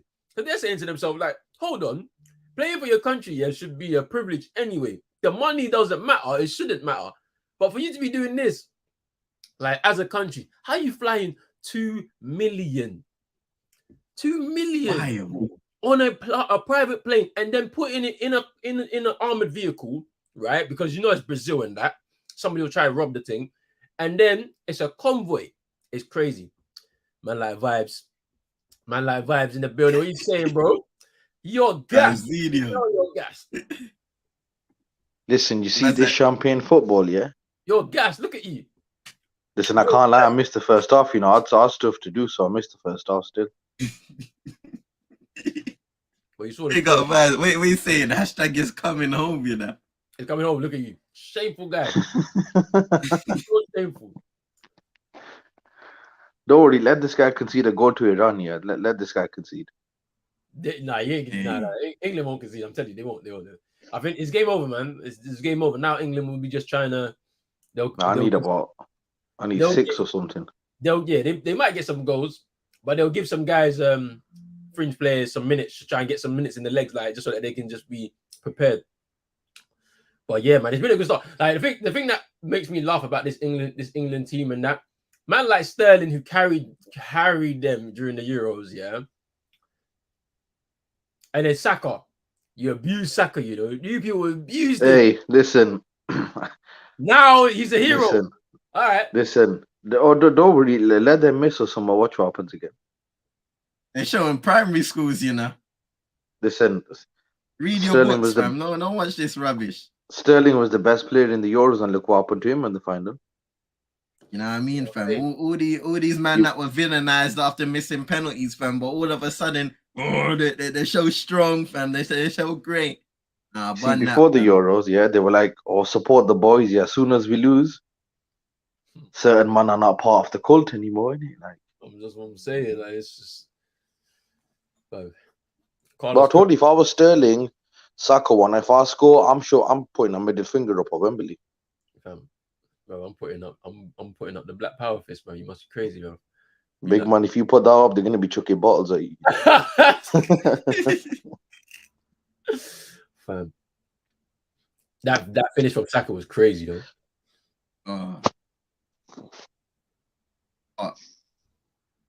And I swear, Sterling. This is Sterling's. Is it for Sterling's first tournament goal in the World Cup? In the World Cup, I'm sure. Like, I have a feeling because he's got a good goal scoring record, but he's very like. It's kind of funny as well, though. Sometimes, like, he's never scored against Man United, like in his whole career, or like he has these little funny little records, like. And whatnot. Man said Carlos Queiroz. Yeah. I don't know if he scored in 2018 actually, so that's what I'm saying. You might be right on that. You might be right. I'm not so sure. Like I just he has these weird goal scoring records, man. Let me see.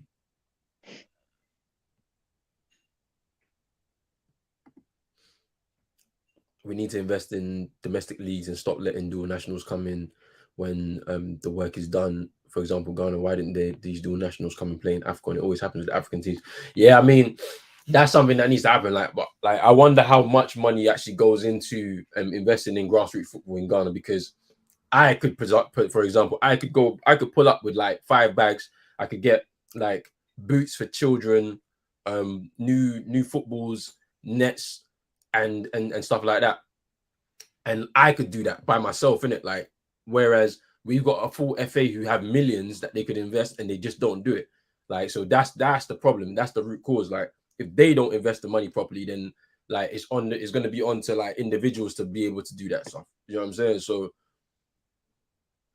and that shouldn't be the case. But that's how it is in like in the continent and stuff. So that needs to change. That mindset that needs to change. The actions need to change. But it's down to those individuals who are even in charge still.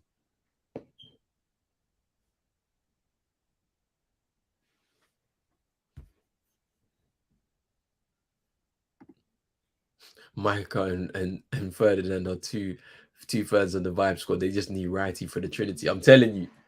There's people here right there, boy. Thing about it is they couldn't do that, innit? They couldn't just leave Alan Shearer out, bro. They had to make sure there, bro, for the representation. You get me? Because otherwise, you already know, bro. There's gonna be some Ofcom complaints, bro. From you got man saying, I'm gonna cancel my TV license today. I'm disgusted. Hey, what's going on, fam? Where's the usual bunch? Am I seeing these guys on my TV? That's how you know they can't put right. You know what? We joke about it, but some man legit would have done that, you know. Oh yeah, 100%. We know this. It would have been like, I'm not racist, but where are the white people on my screen? What I'm saying, like, I told man already. I said, watch in about 10 years' time, like they won't meet like any of them on TV. And still, it's just gonna be like a bunch of ethnic minorities on TV covering like English football, like anything else, any kind of sport, really, like on BBC, because like that's the way it is, isn't it? Like, Ofcom complaints are gonna be on fire, you know. Yeah, they're gonna be through the roof, ridiculous. Yeah. So this is his first World Cup goal, Raheem Sterling. He has a couple of assists, but it's his first World Cup goal. Yeah, I just had a feeling that this was his first World Cup goal. I don't remember him scoring in any previous ones. So that's a big milestone for him as well. Breaks his duck finally. Like, he played in 2018 and 2014. That's what I'm saying. Like, it's his third World Cup now, and this is his first goal. It's good.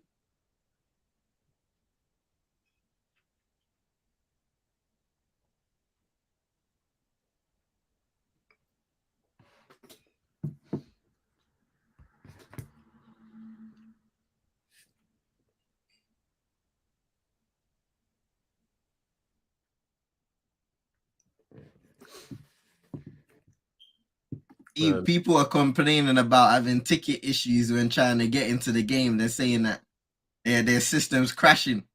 Yeah, you know what? This is the thing I hate. Why did they decide to take these videos, and then slap them right here? Surely we should be talking about the game and all of that type of stuff. Why are they doing it? Why? Yeah, there's a strong agenda, bro. You can see it. Because if it wasn't for you and your Prince, what's his name, Prince William, taking bribe, him and his wife were taking bribe. They gave up the Qatari delegate that tried to get this World Cup. Yeah, we're giving out expensive watches to some men in some of the other delegates and stuff like that in other countries. Some expensive bags for wives and stuff like that. That stuff is documented. We can see it. So now all of a sudden, when it was then and they were bribing, you didn't have a problem, but now it's a problem. This is what you wanted. You gave them this World Cup, so you got to live with all the problems they've got. Like, it's what it is. Nate saying it says a lot about the Irish women showed the men how to qualify for the World Cup. Hey, the English women have won a trophy. Let's not forget they won an international trophy before the English men's team. So it shows you exactly what it is. The Trinity equals media blackout. Yeah, I'm telling you, they can't have them all on TV. I'm telling you, the diversity's got to be there. You know, a couple of them got mad when they started kneeling. I'm telling you. But either way, we told you it's virtue signaling anyway. So there's no point in even them doing it, like, because those same people that we're trying to spread the message to and the awareness to don't care. So what's the point? Even yesterday, the diversity was shocking. The only real Englishman was Alan. The rest were black. Bruv. Now they have to keep Alan Shearer there, bruv. As long as Alan Shearer is able to do punditry, he's gonna be there. They'll just do it. What was it yesterday? They had Shearer, Scott, and Ashley Williams in it. Yeah. Oh, Ashley Williams, he ain't English. He Welsh. He English, bro. He Welsh. But I don't know if he was born in England and played for Wales. That's the one thing I don't know. Okay.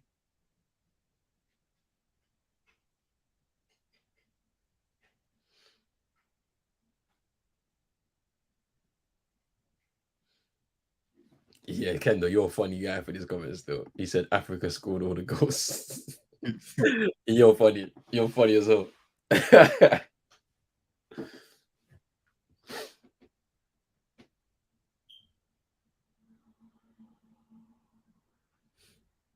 No shots on target for Iran. Let me actually go through these stats as well, man, because I know for a fact it's not going to be good. It's not going to be good for 82% possession for England. 7 shots, 4 on target. Wow. That's crazy, man. This is probably one of the worst Iranian teams in a minute.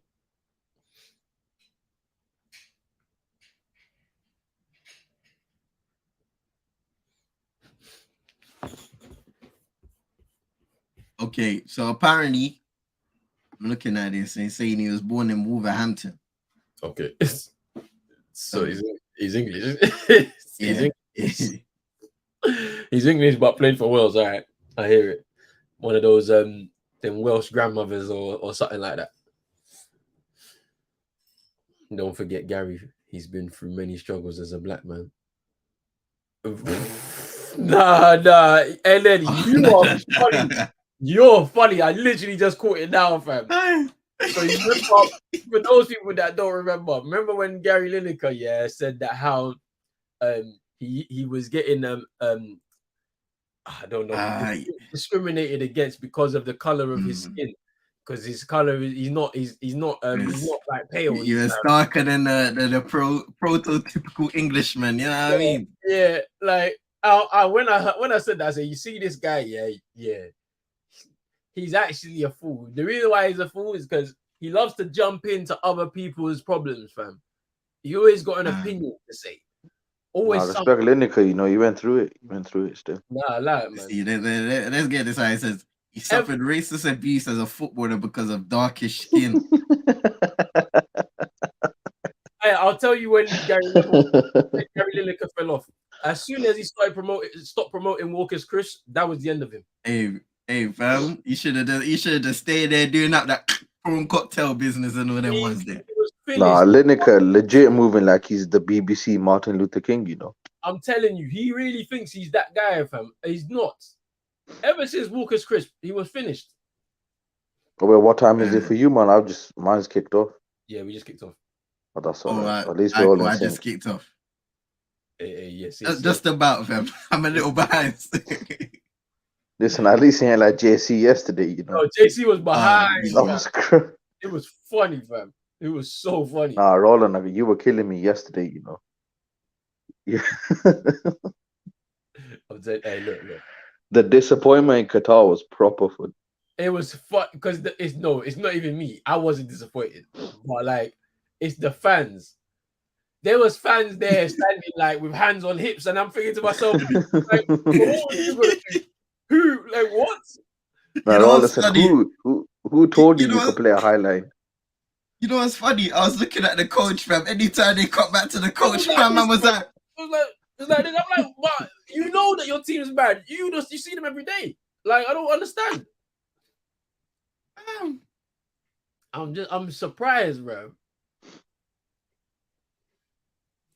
And then say Lineker and right, he paved the way, fam. You're a fool, fam. I swear. Big up LM, man. Oh man, too funny. They're saying goal though for England. Man saying 4-0 already, fam. Or is it going the other way? Let's see, man.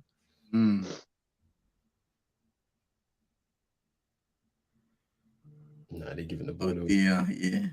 Oh. Jude, Saka. I ain't seen nothing yet, Harry Kane with a cross, no. Oh my God, I'm behind. No, there can't be a goal because we can't be this far behind, Yeah, I think he's trolling. I think they're trolling. They're trolling us. I think they're trolling us. There's no goal.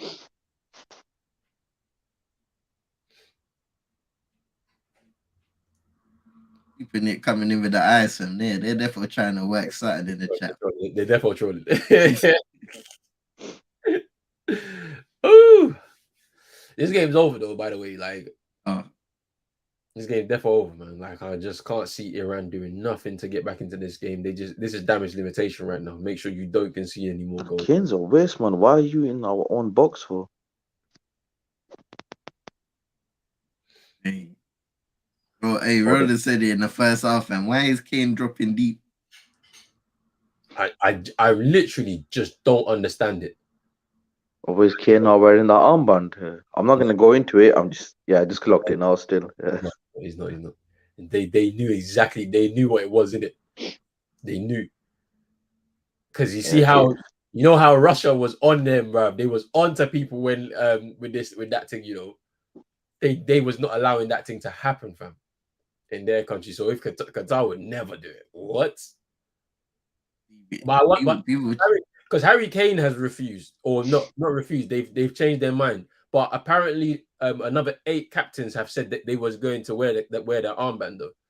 So it's going to be interesting to see. We'll see who else is going to do it. Because I can see the Germans doing it. Because you know the Germans, like because of their history, they will try and go above and beyond for other causes. You get me? To try and say like, yeah, we're for this cause. The only one they're not for is for black people though, but it's another listen. It's another story, isn't it? Like that's the only cause that they're not willing to change anything for, bro. So I'm like, Ooh, oh yeah, he rolled his ankle, Kane. But you never know now. You never know. There's some black people the Germans like now, isn't it? Hey, I'm not gonna go into why. I'm not gonna do that one. But I'm just saying, you know why, innit? But man, like Kanye West, that's all I'll say. Yeah. He's back on Twitter though. Oh, do you see his first tweet? He says shalom or something. I thought you're taking the mic. You are taking the piss, you know. Trolling, fam. He's there for a troll, fam. You know the man that just say they're there for a good time, fam. That's it. Yeah, he's just there to just cause a reaction by people now. But then there's like what do you call it? The Jaylen Brown situation, that's even wild as well. I don't know if you've seen that, CM. No, what happened? So basically, the Hebrew Israelites pulled up to the Barclays Center yesterday. Yeah. And then Jaylen Brown retweeted it and put energy. Like, obviously, he's now come back and said, I thought that they weren't Hebrew Israelites. I thought they was like one of them fraternities, them black fraternities in America, because they wear the same colors. So like, there's been no real like apology or so he just said I was mistaken and I thought there was this. But when you go into the quote tweets of that tweet, hey, they're caning him, bro. They are absolutely caning. I'm staying training from my team. And you know the Boston team, the Boston fans are racing. Boston, Boston. Yeah. We already know how they think. You need to explain yourself, big man. I'm not involved in that, bro. I just support the team. That Cheeto speaks about all the time from them Boston fans. I can't even slander you. What's the white player from Boston who's a legend? I can't even slander you, know. That Larry Bird. I heard that's your favorite player, Roland. That's what I heard. You know he's mad as well. Them Utah fans, bro. Utah fans are a bit booky as well. Yeah, they're definitely bad. Them, I think even the Pacers fans too, because you remember when oh my, no. I don't know if you lot are on this part, you're gonna see a fan, this guy's moving mad, you know. I gotta see. Man's got his shirt off with the England paint on his body. But that's a standard. And let me just say, he looks like he plays for the other team. That's all I'm gonna say. Yo, let me see. I'm a little behind. Listen, he looks so, you know. He looks so still. I can't lie.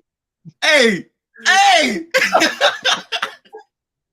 What's going on here? Hey, listen, man. I don't want to say too much in it, fam. But man, I'm saying fans are getting paid to represent, bro. I told you already. This is what's happening right now. This is the new way. Listen, fam. Listen, I'm not saying nothing. World Cup. So get your bag, fam. This is your time to get the bag. Hey, fans, what you need to do, bro. Remember we were speaking about Bossman, yeah? Yeah.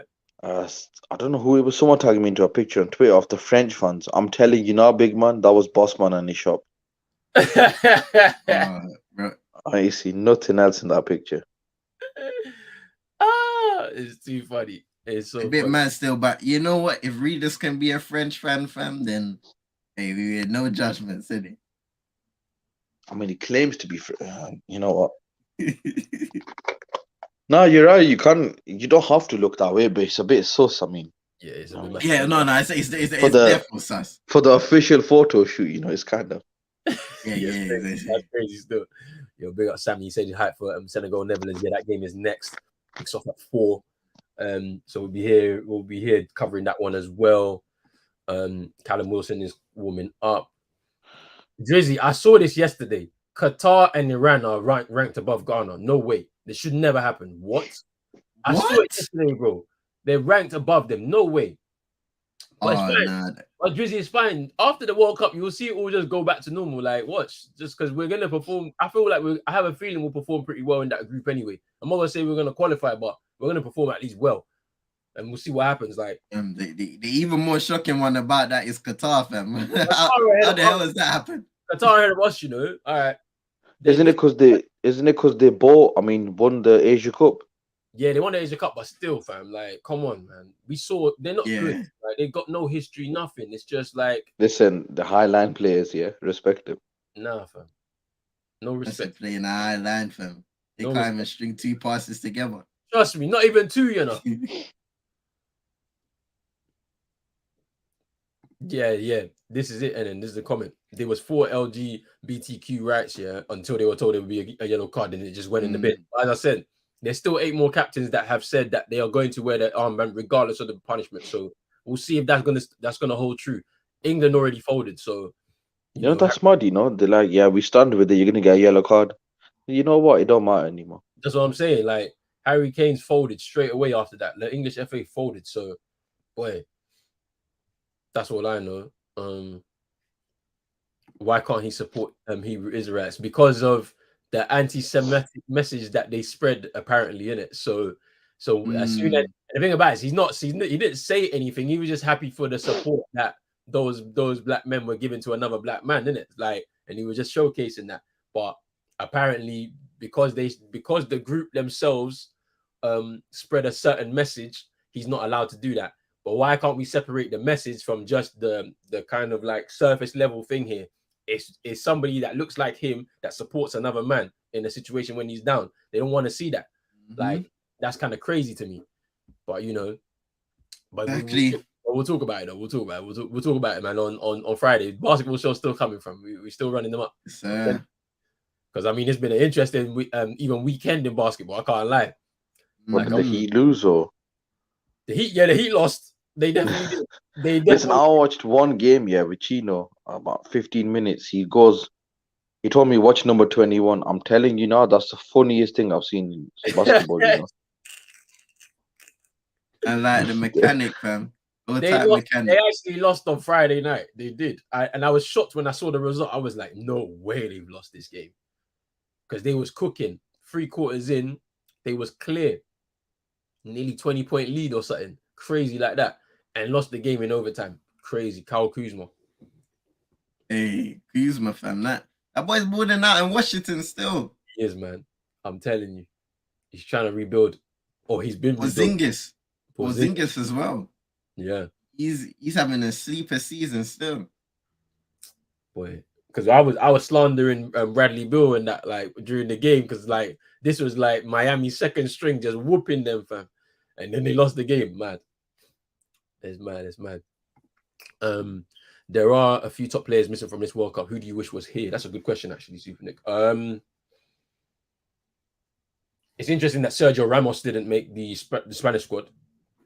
That's a miss. I know he's old, but his experience would have helped the squad anyway, even if he wasn't starting. Who else? I mean, it's a shame that we don't see Benzema or Mane as well. But they were coming to this World Cup. They just got injured. There was an 11 that I saw of the best players that haven't made it. David De Gea didn't make it. Which is surprising because he's actually been pretty decent this season, to be fair. You see that it's Enrique in it. He has a kind of a agenda with the goalkeepers that he picks. So he wants them to play with it. Well, the ones that are decent with their feet, at least. And we know David De Gea is not that guy because they picked, I think, was it Sanchez, the Brighton keeper? I don't remember the other one they chose, but yeah. Did you see the thing apparently where the Spanish governing body, the footballing governing body, apparently sent a congratulations text to David De Gea on his international retirement when he didn't retire. Oh. Yeah, that was mad. That was mad. What? Listen, let me. That's crazy. What? Let me find the story. That's wild. It was disrespect. So he was wrongly congratulated by the Spanish FA, saying, let's see, let me find the quote, the exact one.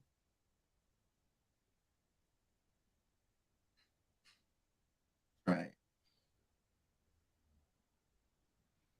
Yeah, Yeah, so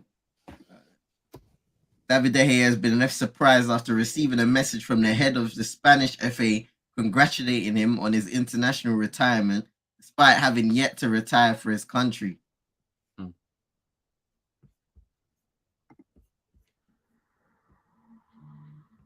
That's it, Unai Simon. Bro, that's crazy. Luke Shaw takes a shot, blocked. That's ultimate disrespect, you know. That's crazy. Hey, this is what the text said. Haaland didn't make it, so he's one of them. Luis Diaz, David Alaba, because Austria didn't make it. Reece James, obviously due to injury. Andrew Robertson as well, you could say. Nico Barella, Paul Pogba. Hey, Barella, that's for my agenda still, Barella, you know. Salah as well, didn't make it. Like Martin Odegaard had a really good season so far. Kante, Skriniar, Skriniar's had a pretty good season. I mean, Kante's been injured for a lot of the season, to be fair. Victor Osimhen for Nigeria, he's had a good season, like domestically, but you know. Let me in. Hello. You're here, hello? bro. It's me. It's Chino. What's up? Big up, man. Big up, man. I just woke up, man. It's 6:30. I know. Hey, is that Vibes? It's Vibes in here. Vibes is here, bro. He woke up to watch England. Yeah, I'm telling you, these American fans are different. Hey, England's cooking. Man, like Osama bin Gate is cooking. Osama bin Gate is a new one. Hey, England had so many chances though, like since I've been watching. But y'all, Saka is cooking. Why? I can't lie. Arsenal got one still. No, they do. They definitely do, fam. Hey, big up Sia, man. What you man saying? Big up Roland. Big up Big up Chino, man. Big up NN Super Nick. I see you guys in the chat. Big up yourself, man. Come on. Who else? Jersey, big up everybody, man. Yeah, what you might think about England? Saka, goal. Oh, wait, what? Yeah, they're 4-0. Yeah. I didn't even know. I'm my bad. Hey, he just scored for me now. He just scored on mine now. Wait, Roland, are you in Ghana right now? The keeper's got the ball for me. Yeah, I'm definitely. It must be. I go Saka. Go on. Twisting, turning.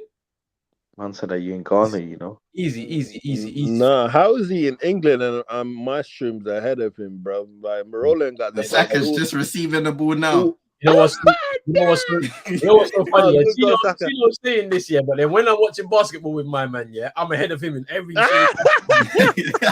you're in America, I'm over here and I'm getting back. See, look, it's the same thing. I be watching basketball with this guy, bro, and I'm seeing his team getting pumped before he sees his team getting pumped, bro. It's all hey, speaking about pump, we got pumped last night, but let's not talk about that. Yeah, let's not talk about that. Yeah, we got pumped. Good goal, Saka. Saka cooking, man. The kid been playing good this year. I can't lie. Yeah, I mean, Arsenal been doing really well. He's been part of that. Yeah, man. Yeah, he's cooking. Luke Shaw look good. Maguire look good. I think we can recoup that 80 million after this World Cup. You know. Listen. Please don't do that. Recoup that 80 M, Sam. That's long gone still. That money is long gone. That money's gone. We're not getting that back. Nah, you look good. No, you know what though? I think we need to find another 80 for Jude Bellingham though. That he looks good. Yeah, but it's not going to be 80 though. It's going to be 150. Yeah, I know, but 80 plus Maguire 80. That's it. You don't woke up gas this morning, boy. England's cooking. 80 plus Maguire, family. 80 plus Maguire 80. So what's that about? 80 million and a pound, or? Was it 80 million and a pound? Yeah. Respect realist captain, innit vibes. That is his captain still. I knew he was Rashford coming on. Come on, Rashford, come get you one. Trust me.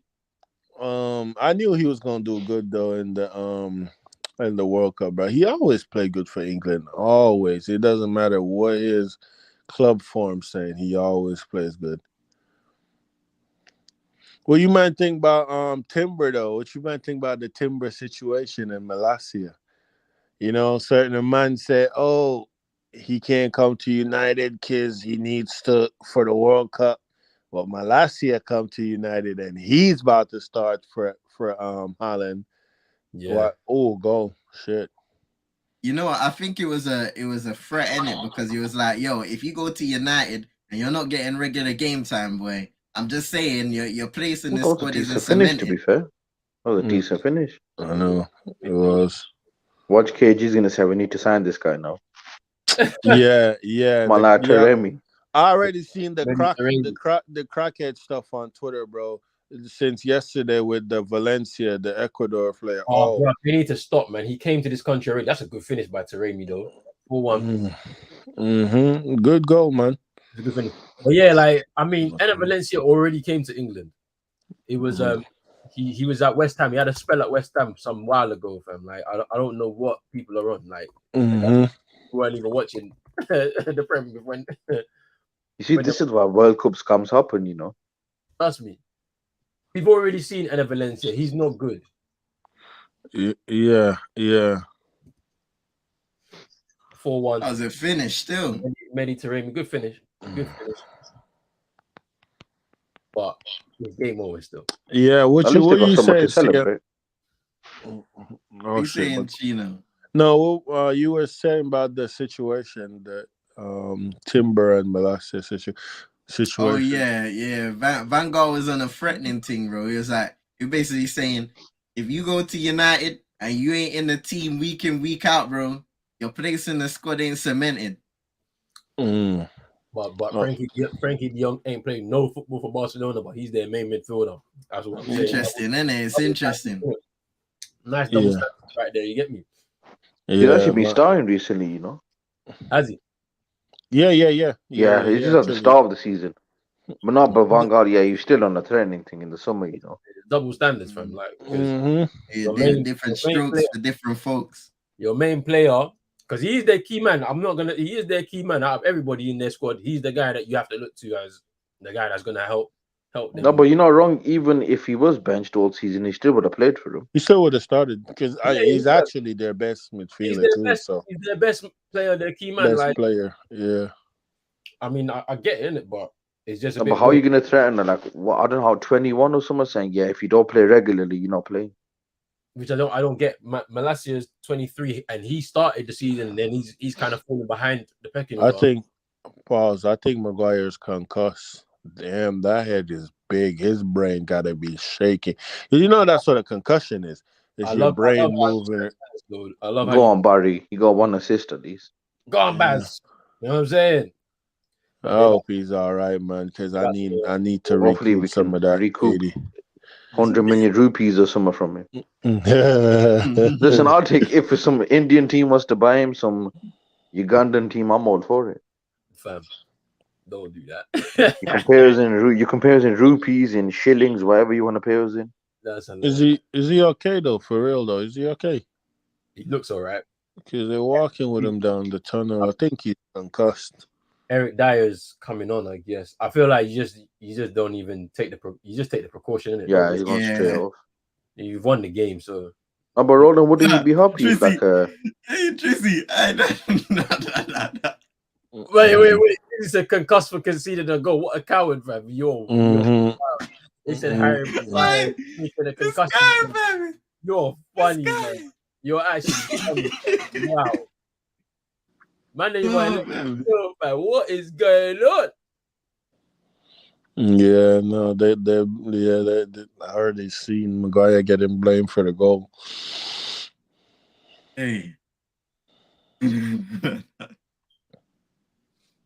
That's a bit mad still. I didn't even know how that happened, but it happened. So then they didn't take Sterling off and bring Rashford on?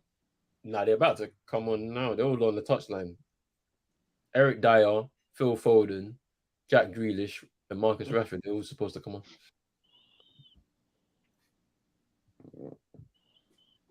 Oh wow.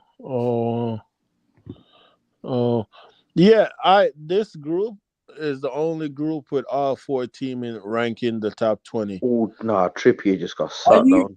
Wait, say that again, Chino. Say that one more time, please. England, USA, Wales, and Iran, the only group with all 4 teams ranking in the top 20. But I'm like, Iran, top 20 in the world. They're 20. They're ranked 20. What the hell are we talking about here, man? Yeah, I don't know what kind of ranking that is, big man. 17 for 11. Who's 17? Brother, even Wales, them. Hey, we're cooking, big man. Nah, we're not cooking nothing. Wales, we're gonna cook, big man. We're gonna cook because I'm winning this sweepstake. That's your team. That is my team. Respect my captain, innit, man. Like Gareth Bale, win a trophy every club except for Tottenham. You're funny as well for saying that. Man went to MLS and won the MLS like first season, bro. Tottenham can't win nothing. Tottenham is so dead. Funny as hell. Towing them. I like speed and that. I said towing him. When I said it was funny, fam. That guy's hilarious. Yeah, see, straight away, Rashford comes on. Hey, they say cooking him. They said five. Rashi, bruv. What Rashi, fam? Rashi! I think I'm gonna come. A United player just scored in the World Cup. Pause. Listen, it's too early in the day for you. It's too early to be saying that. Bro, I just woke up, man. What's going on? See him, I was gonna say that, it's the cracker morning for him, like. Where is the shame? Yo. Hey, that's a bit mad, fam. Let's see this goal, though, because I'm about 10 years behind, fam. All right, Rashford receives it. Fake shot, left foot finish. Chino, you're mad. Quality. You made me miss the goal, fam. You're mad. The hell, man. I need another 2 goals. I'll take one more. Yeah. 5, bruv. Wow. Marcus Rashford just off. Yeah, fam. Easy. Confidence is high, man. Easy work, but I told you lot are gonna have to apologize to Rashford, boy, for the disrespect. Man, I'm not in this you category. I'm not involved in that one. You for sure have been one that has supported Rashford from start to finish. Actually, apart from last season, I can't lie. Last season he was proper annoying me. But last season I can give an exception because the whole team was bad and they weren't trying. They were not trying hard at all. But I'm talking about the people saying he's crap, he's not this. Bro, I'm telling you now, at 17 years old, if we put you in that position, you ain't doing what Rashford's doing. I guarantee it. 100%. No, but I get a lot of the complaints. I do get a lot of them.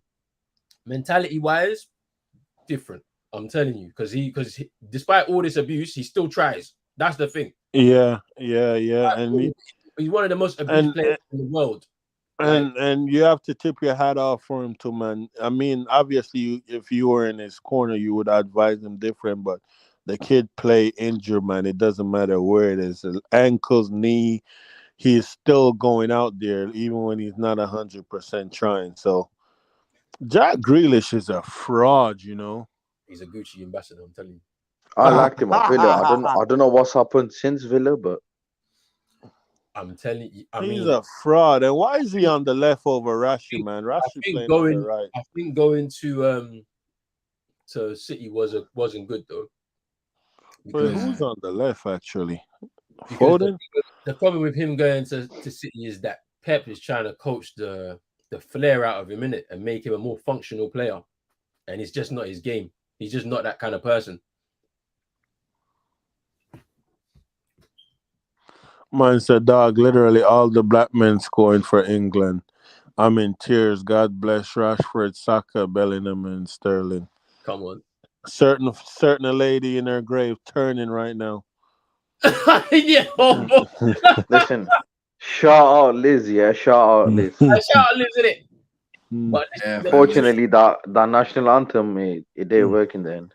Yeah. They're not doing it for you though. Wait, did they perform "God Save the King" this time around? I don't know. I wasn't listening still. Bruv, Drizzy, you're gonna apologize, bruv. You're gonna apologize at the end of the season, fam. I'm telling you, you're going to apologize, Drizzy. I'm telling you. No, he's probably one of them man who just doesn't want to admit if they get it wrong. That's the thing. That's it. No, he is. Because you get some man like that, you know. Hey, Drizzy's shameless, man. That's what we know about Drizzy. Nah, that's what I'm saying. Drizzy's shameless, bro. He don't care. If he's wrong at it. Wrong and strong, fam. No, but what's that one account with a proper Rashford fan, Ellis or something, yeah? Yeah. Oh, yeah. I seen a tweet from him saying, Mbappe needs to show up in the World Cup. There's nowhere to hide. I'm like, big man, you do know he won it 4 years ago. Isn't it? And he scored in the final as well. You know what I'm saying? Mbappe he was cooking last World Cup. He was cooking everybody. And that wasn't even imagine him now. It's scary now. This is why I feel like he's gonna top score. I just feel like after that disappointment in the Euros, he's gonna top score. Man. He don't care. He's shelling everybody if he can. Hopefully they don't get the curse in it. Hopefully they don't get the curse still. Man said the hyenas touching everybody in that France squad, fam. It's speed. Yeah, Benz, after winning the Ballon d'Or, it could have been his time, but it could have been. You know, it's mad. I didn't even know Kevin Keegan won a Ballon d'Or, much less two. Who, Kevin Keegan? Yeah, Kevin Keegan won 2 Ballon d'Ors. Man. It's a mad thing, isn't it? It's a mad thing. This Ballon d'Or thing is a bit fraudulent for some of these people, fam. I can't lie, fam. Because I feel like Michael Owen got one in 2000. Respect Owen still. Respect. No. At that time, he was definitely the guy. He was definitely. He's a waste man, though. He's a waste man still. At that time, he was the guy in it. Pavel Nedved won it in 2004, I think he did, and he was cold. Nedved was cold, but even people were saying that was a bit fraudulent. That's what they were saying, isn't it? But yeah, it's interesting. Yeah, Arsenal fans said Henry should have won that one. Yeah, but I wouldn't have been mad with either one of them, to be fair. No, but you're right. Some of them you look at and you think, yeah, it's a bit of a mad one, Yeah, some of them were a bit mad. I can't lie. I mean, the Cannavaro one was a bit mad. He got a Ballon d'Or. I think in 2006 after the World Cup that he won. Modric, that was a mad one. Modric was I'm not saying I don't rate him. It's just I thought, it's a bit of a. I can see it though. I can see it still. I can see it. I mean, the Lewandowski one was a bit mad as well. Not giving him one was a bit mad. Oh wow! Canceling the whole thing and not even giving it to him. That was his season. I don't care what anyone says. That was boy in there. I'm not gonna lie. He was boy. Yeah, this man just said, by canceling it, you get nothing. You get nothing, bro. And then they tried to create a whole new category and giving them awards the following year, bro. That's mad. Jack Grealish is an industry plant. He definitely is. He has to be. They're trying to bring back boy bands in England, bro. He's the headliner for him. Kane is nowhere, but won't receive the abusive release. Yeah, he's not. Yeah, Kane ain't done nothing in this game. Just dropping. That's what I'm saying. All he's done is drop deep. Drop deep, tried to pick up the ball, and then he's He's shameless, bro. It's the Russell Westbrook, bro. He's just running around doing nothing, tricking you. Big man thing. Yeah, I'm not gonna lie, fam. Man, like Pat Bev is doing some more of that in LA still. Yeah. I think it's the game against the Nets. I think he pulled up with like 4 or 5 points or something like that. I felt like, bro, like, what's going on? No, like, he didn't even hit double figures assists, bro. Russ did it off the bench, bro. So it's like, what's going on? I'm not gonna lie, said bro. he's a shameless guy. I respect it. No. Listen, I respect the shamelessness. I'm there with you. You know, I'm there with you. I'll hype Southgate today, and then when we lose, it's a sticky one. Yeah, you already know. That's how England fans are going to be right now. Like, they're happy with this win, but there's harder tests to come for sure for England.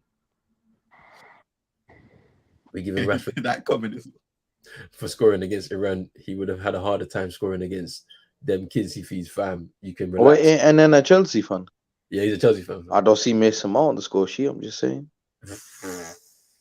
Man, like number 10, but he ain't tending you like that. Hey, Drizzy, I like Russell Westbrook, fam. Like, don't get it twisted. Hey, come on, Drizzy, fam. This is one thing. Let's go, fam. Let's go, Drizzy, fam. Let's go. Yeah.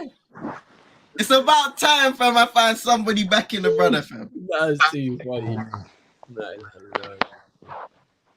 Gary didn't win the Ballon d'Or because he was discriminated against. Yeah, speaking about Westbrook, does he do that stuff on purpose or? What? I've seen him laugh a few times when they lose. You know. No, don't do that. I can see Twitter clips of him laughing when they lose. I don't know if he's just like living his best life or what's going on. He's definitely living his best life. He's back at home, man. Like he's from Los Angeles, isn't it? So it's like he's back playing at home, isn't it? With the team that's like the most famous from where he's from, isn't it? Like, so. Listen, I respect it. Still, I respect it. And he's got 44 million in our bank as well in his contract, fam. So, hey, I'd be living my best life too. I can't lie to you. Wait. Drizzy, what's this us talk? When England play us, the LeBron James of soccer will destroy England. Bookmark this. You're mad. Big man, that guy's hamstrings are made out of Weetabix. I'm telling you now, fam.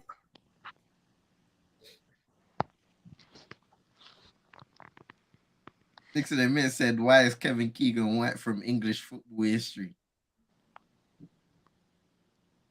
Me personally, I don't know, fam. I don't know. Actually, yeah, because when CM said it, even I didn't know about that, you know. Well, the two Ballon d'Ors, yeah. I know the Ballon d'Ors, but why is white from English history? I have no idea.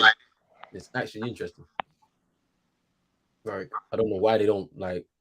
I mean, but a lot of ex-England like managers, like from that era, you don't really hear about them anymore. Like Terry Venables and that. Like, you don't hear about that, man. You don't even hear about Bobby Robson like that much. Like, it's a bit weird. No, but he's mad. Like certain man like Gaza and Stuart Pearce to get talked about, but yeah, because they not Keegan, innit? They got this weird like obsession with Gaza and that. Like, it's just like, bro, he's falling off. Because when he was like a top player, yeah, like he messed his own career up because he never made the right moves in his career. Like, why are you going to play for Tottenham for, man? When you could have played for Man United? I don't get it. But I guarantee you, yeah, if he played for Man United, yeah, Fergie would have straightened man out, bro. He wouldn't have been an alcoholic for. The only one's there. Yeah. Because they would have had to either that, yeah, or if he didn't budge, you're out of here, fam. Yeah, you're out. You could go ruin it somewhere else. Yeah, like it was one or the other, fam.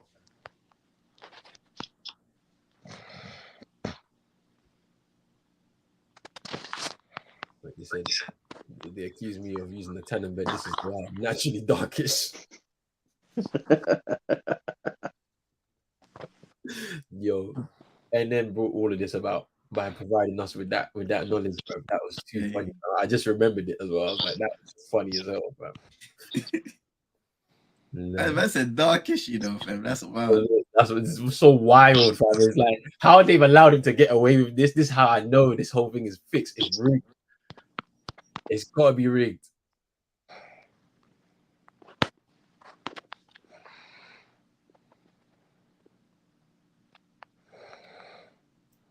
I never see Keegan in the stats, but I'm seeing Stanley Matthews. Yeah, that's true. You know, why are we talking about man from 66, fam, when there's been players since then? Like, I don't get it. Yeah, it's man still. I think he's the other one who's won it as well. They're talking about Gordon Banks. They're talking about Gordon Banks and that, fam. It's like, bruv, England have had keepers since Gordon Banks, fam. Why are we talking about this guy for, fam? Yeah, Stanley Matthews won the first Ballon d'Or in 1956. Man. Oh, Rashi is cooking. They need to stop with that. Rashi trying to get a hat trick. Oh, the only reason I knew about this was after the Benzema situation. He's cooking. Let me see this. I ain't seen none of this, man. Yeah, guys had the raw talent and no guidance. We don't know how that ended, but yeah, he's an alcoholic, bro. Right now. Bit mad still. Ooh, Rashi, don't do it to them.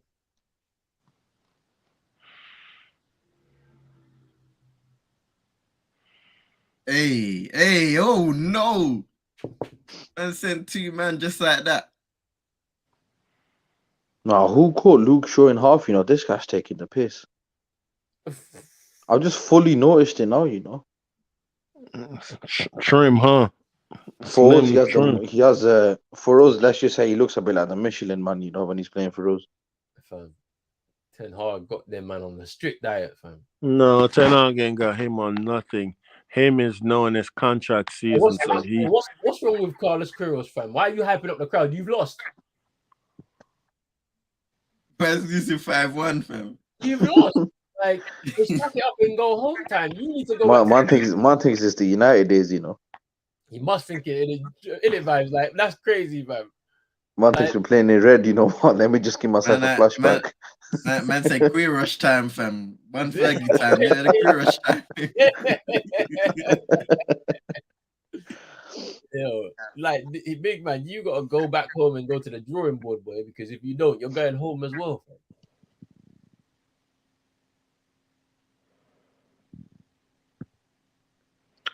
Oh, Wilson is a bum, you know.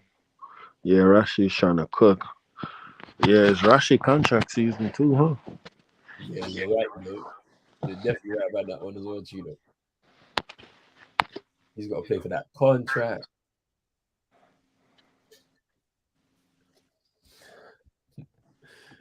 They said, where is this Rashford for United? He struggles to beat players in the Premier League. Relax, man. Doing up Hulk Hogan times Jose 5-1 down is insane.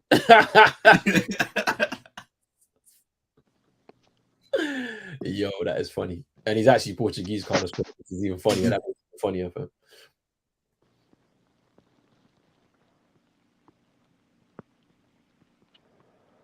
Declan Rice. What did Declan Rice do?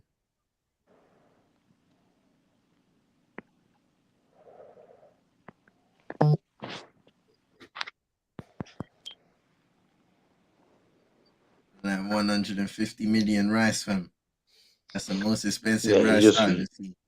He just got robbed in possession. Yeah, that's a wild price tag, you know. He ain't signing a new deal at West Ham, so the value is dropping though. Oh, I'd rather Jasmine Rice than that rice. You probably end up at Chelsea still. I hope he goes there, man. I prefer Bellingham anyway, but it's just I don't want to spend that kind of money on Bellingham still. Because that's your budget's gone once you do that. I was gonna say we could do small signings, but you know what this club's like. They're not gonna do it. Like I've already kind of assessed this. I was like, we're too far gone as a club to just go ahead and do that. Like, you got to serve both sides in it, commercial and football. Like, you can't pick one over the other. Like, which is unfortunate. But is what it is, isn't it? What? How you man said Kane is out there running around? He got 2 assists. He has, but still. You know what's saying that though? The players Ten Hag's picked, they've all been good, you know. Because he knows them. I'll give him that one. He knows them, innit? So like, it just be easier, except for Casemiro. He knows them, innit? So it's just easier to embed his style, innit? But I think a lot of the players have bought into his methods, though. That Casemiro thing was wild, you know. We went from De Jong to Rabiot, then we got this guy. That was a crazy jump. I was... Yo, the day we were linked to Arnautovic and Rabiot. Fam. Crazy. We're actually very lucky to have Casemiro. I swear down. We're actually very lucky. Because it's like, and because obviously I just felt like we were getting burned by Madrid again because we signed players from them before and it's not worked out. Like, well, Varane, when he's fit, he's quality. It's just he can't stay fit, and it's like you're getting scammed. Di Maria didn't even want to come to United anyway. I'm just trying to think. That guy was a pagan actually. He didn't even want to come to United anyway. Bro, So Di Maria catfished me so much, fam, because you see when he had that start, and I remember him that Leicester game, yeah, when he scored that lob over the keeper, I was gassed, fam, and then everything just went down in flames. Everybody was gassed, but then when he started pulling up as a left wing back here for Van Gaal, then it was over. It was done after that. I'm gonna need Amaran, the Newcastle player, to drop a quote this on Grealish, that we can run with as a meme. He need to say Grealish is just out there running around like he got a Gucci handbag on, because he ain't doing a thing. And he scored. Oh my God! Yeah, I was just gonna say he made it 6, and he scored. Fam, I'm way behind, fam. How's man behind the he scored. I'm still behind as well. I ain't seen the goal. You might watching some Bandulu, Banjulu, Bankulu thing, Bro, this is the BBC iPlayer, fam. This is supposed to be official. You know what I'm saying? I'm gonna switch, bro, to something else, bro. You know what I mean? No, I know that iPlayer is left up. I don't know why it's left up. But... Jack Grealish, 6-1, easy work for England. Yeah, this game is just. I think we got time for one more. Wilson should have scored, man. I needed all black men to score today. That would have been funny as well. I can't lie, that would be hilarious. The mad thing. Nah, Grealish, I don't know, man. As soon as I say something, he scored. Listen, that's the trade judge. Maybe Chino's the one you need to chat some rubbish on Grealish. Nah, you know what? We need that United Trade account to say something. Fam. We need him to say, Sancho, get out of my club. You're not good enough, and then watch what happens. Man, every time man says something, fam, you know that account on Twitter where it's like certain moments leading to disaster, fam. That is that brother. I could see him before you talking about. I remember seeing a few of his tweets in the summer, but just a few. I never really looked like that. And then I seen an account called "Did Trey Jinx It?" So I was looking through that one. I thought, this guy's powers are scary, Bro, there was one when he said, when Martial was at Sevilla, he said something like, Martial's cooking Sevilla on fire, and then 10 minutes later, he went off injured. I'm like, nah, this guy's doing too much, Bro, Drizzy saying 10 minutes of added time, fam. Why are they... Maguire went 10 minutes of added... Yeah, 10 minutes. But there's a... What's that? I was gonna ask 10 minutes, though? How much was there in the first half? I swear I've seen a madness. But that was, I think that was 15 minutes, was it? 15 minutes of added time in the first half. So we had 25 minutes of added time in total in this game. It's wild. Yeah, we can get 2 more goals,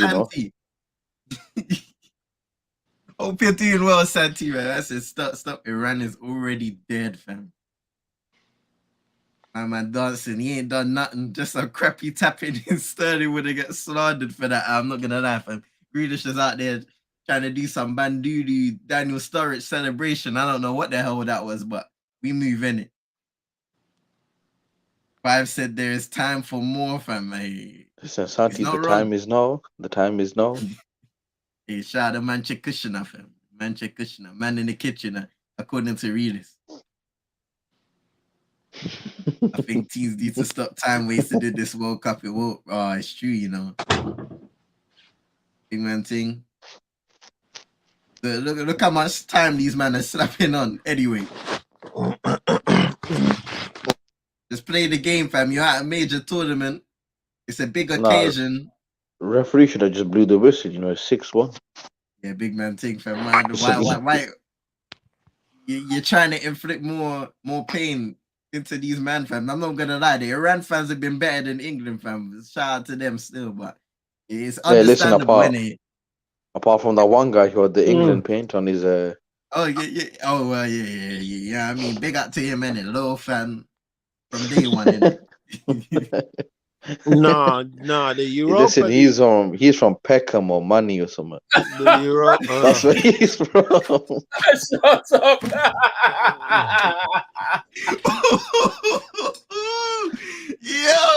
Yo.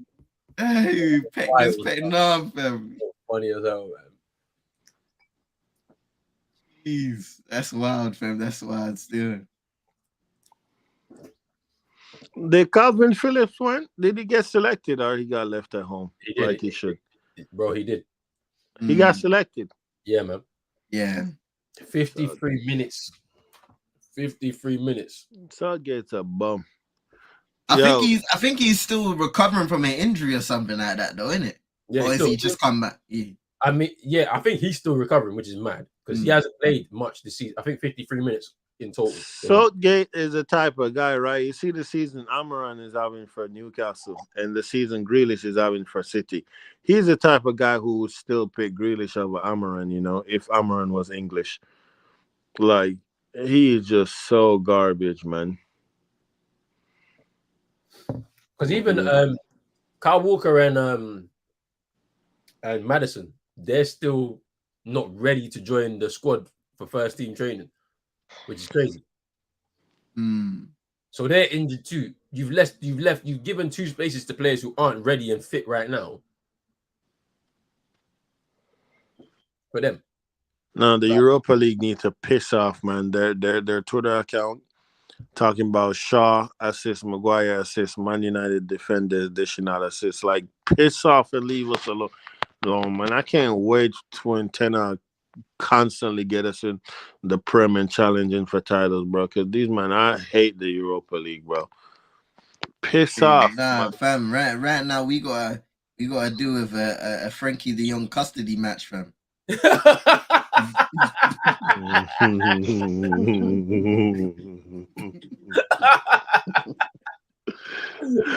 to see who is the father. That's it. The Frankie de Jong. What kind of ball is that? Grealish is rubbish. Yeah, that's a good one, man. Nah, that's what we're running it up as, bro. We can't. There's nothing else. Is that Grealish or Foden? There's nothing else you can describe it as. Is that? Wait, Roland, tell me when you see this. Who was that? Was that Grealish or Foden? Because I know you're way, way behind. Relax.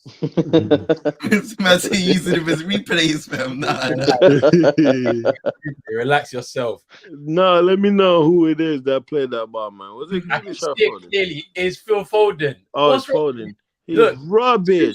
No. See, Chino talking on me, yeah? He's talking on me. What TV are you watching on, fam? This must be on TV. Big man, you're lucky I can't show it, big man. My thing is HD. It's HD. HD, big man. Don't play. Don't play. They got a 4K mobile phone screen, fam. Yeah, this is 4K, and I ain't talking 4K trade. Yeah. Penalty. Oh my God, Rashford just gave away a penalty in Iran box. He pushed the player down in his own box. Oh my God. Penalty.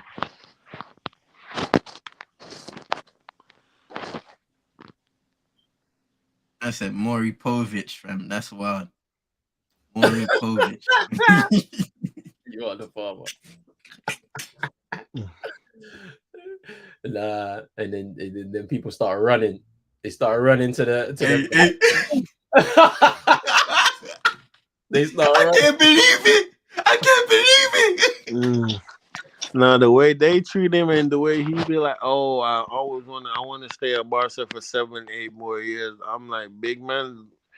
Anybody treat me like that they pretty much spit in your face, slap you in the face, and like tell you we don't want you, and you're still twerking cheeks for them, bro. You got no shame. That's how I know the stories about your girl running the house is true, bro. Cause Oh, big man, whoa, where is this coming from? big man, she said she Oh, want to now you stay in should have scored, Spain. you know. Oh yeah, yeah, he's garbage. He's rubbish. Yeah, he went near post. Should have been 6-2.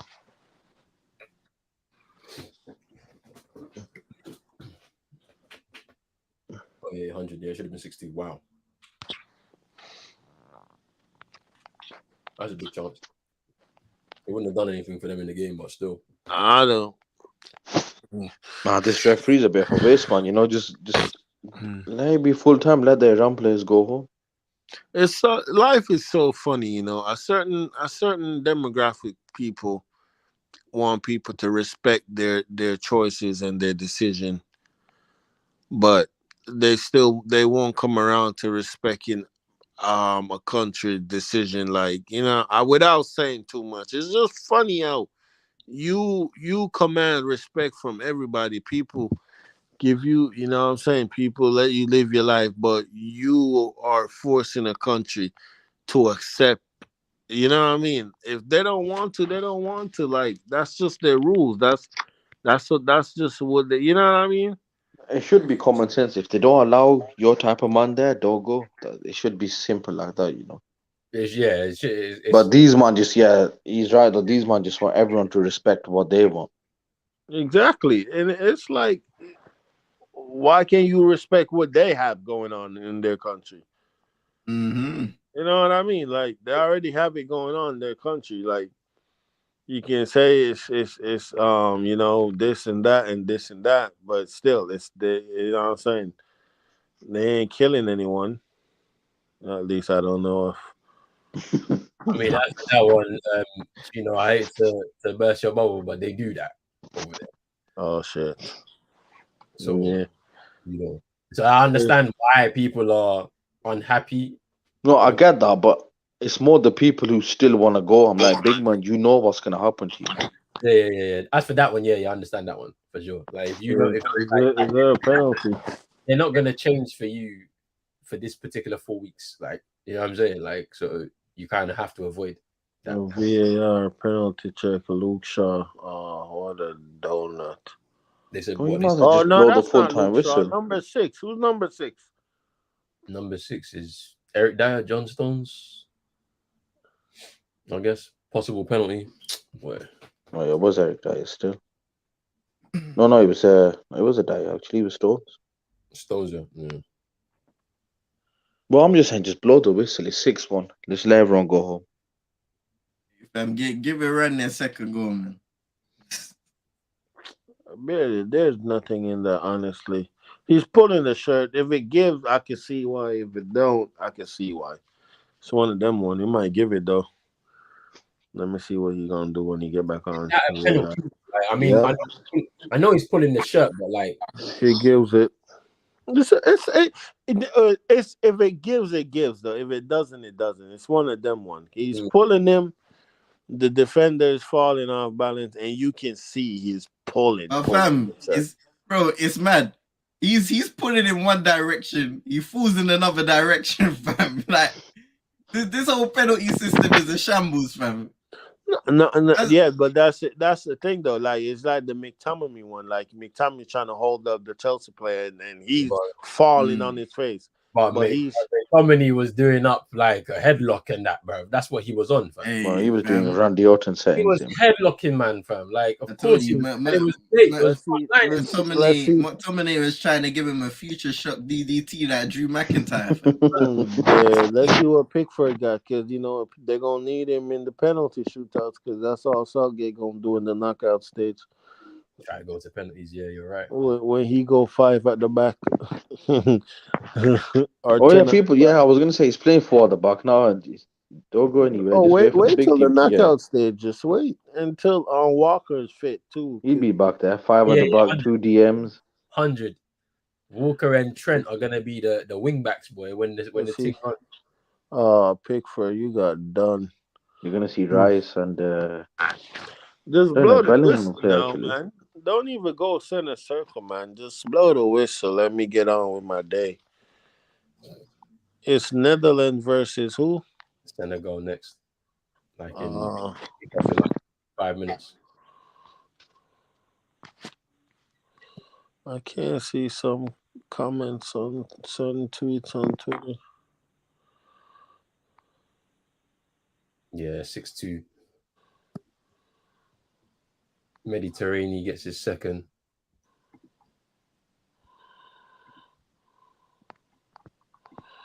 They It's should blow the 6-2. whistle now, man. Like, just blow the whistle now because we've gone I on to. mean, penalty. eight goal World Cup game. Not too bad still. I mean, yeah, like I did say that this tournament we're gonna see a bag of goals. You know how many goals? Because every man is on form right now. They're all within rhythm. They're not tired like how they would have been at the end of a summer or end of a season, and then into the summer. Like, yeah, that's it. It's full Saka time. got man of the match. Full time. England wins 6-2 opening game victory for the English. Saka getting man of the match. Now you about to see the Arsenal fans. Oh, this guy, come outside. Look at this. Look at. So, you know, they get that trophy and do the interview, that little man of the match trophy. Yeah. Oh, you come outside. Oh, you come outside. Oh, our star boy is cooking. I don't know. Hey, we have to wait and see what's going to happen for him. But it's been a good watch along. This has been a vibe. I can't lie to you. We're going to be back here in literally 45. This is gonna be a good game. This is Netherlands- gonna be a good game. Netherlands, Senegal next. Mhm.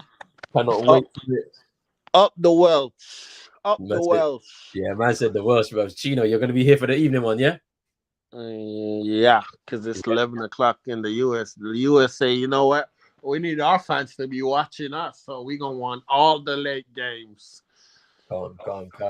Because that's your team. That's your team and your That is not my team, big man. I support Brazil. It's Oh, your you team, talking about Wales? your team and your sweepstakes team, fam. No, Brazil. No, big man. Well, Man, Le- like Richie Infantino. I LeBron support James. Brazil. LeBron James of I soccer. support Brazil. Man like LeBron- Dida, And LeBron Cafu, James of soccer. Roberto Carlos,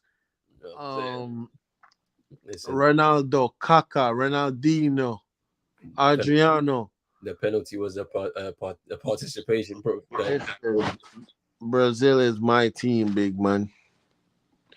Well, And then we need some competitive games next. The next game should be very competitive. I can't wait for it still. Senegal versus Netherlands. oh wait, so it's my team versus Santiago team. Oh yeah. The sweepstakes.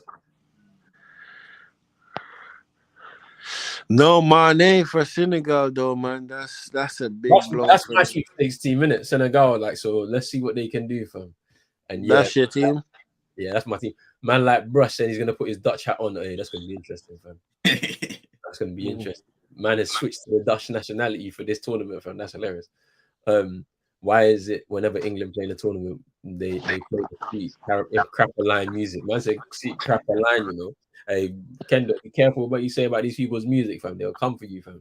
Why? Yo, question, CM. But do anyone know how tweets are not showing up for me? Say this tweet might include sensitive content. To view it, you need to change your privacy and safety settings. But I'm not 13, man. Like, do you man know what's... I don't know. I know there's some settings on Twitter that kind of say, like hide certain things, and then you have to go into them. But I'm not particularly sure how to find it. Listen, I think if you go into it and the private, Now some of them are weird, you know. section. It said click to show on them. When you click it, it's like a meme or something. That's nothing bad. Yeah. This is true. Brush, Me versus Chino versus Santi later. Oh yeah, man. All right, big up people. Thank you for coming by, everyone, each and every time. Like CM would say, you know what I'm saying? Smash a like on the video, drop a sub, go follow CM22ENT over there on Twitch.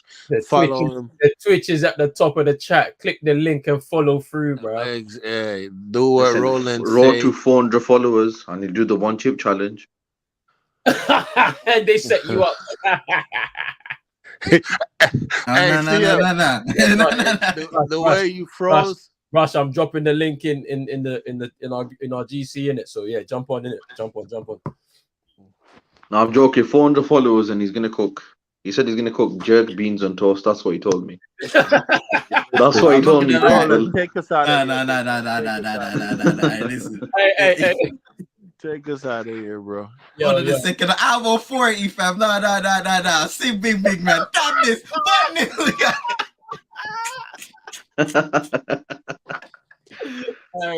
No, but for real, if you haven't already, go follow CM on Twitch.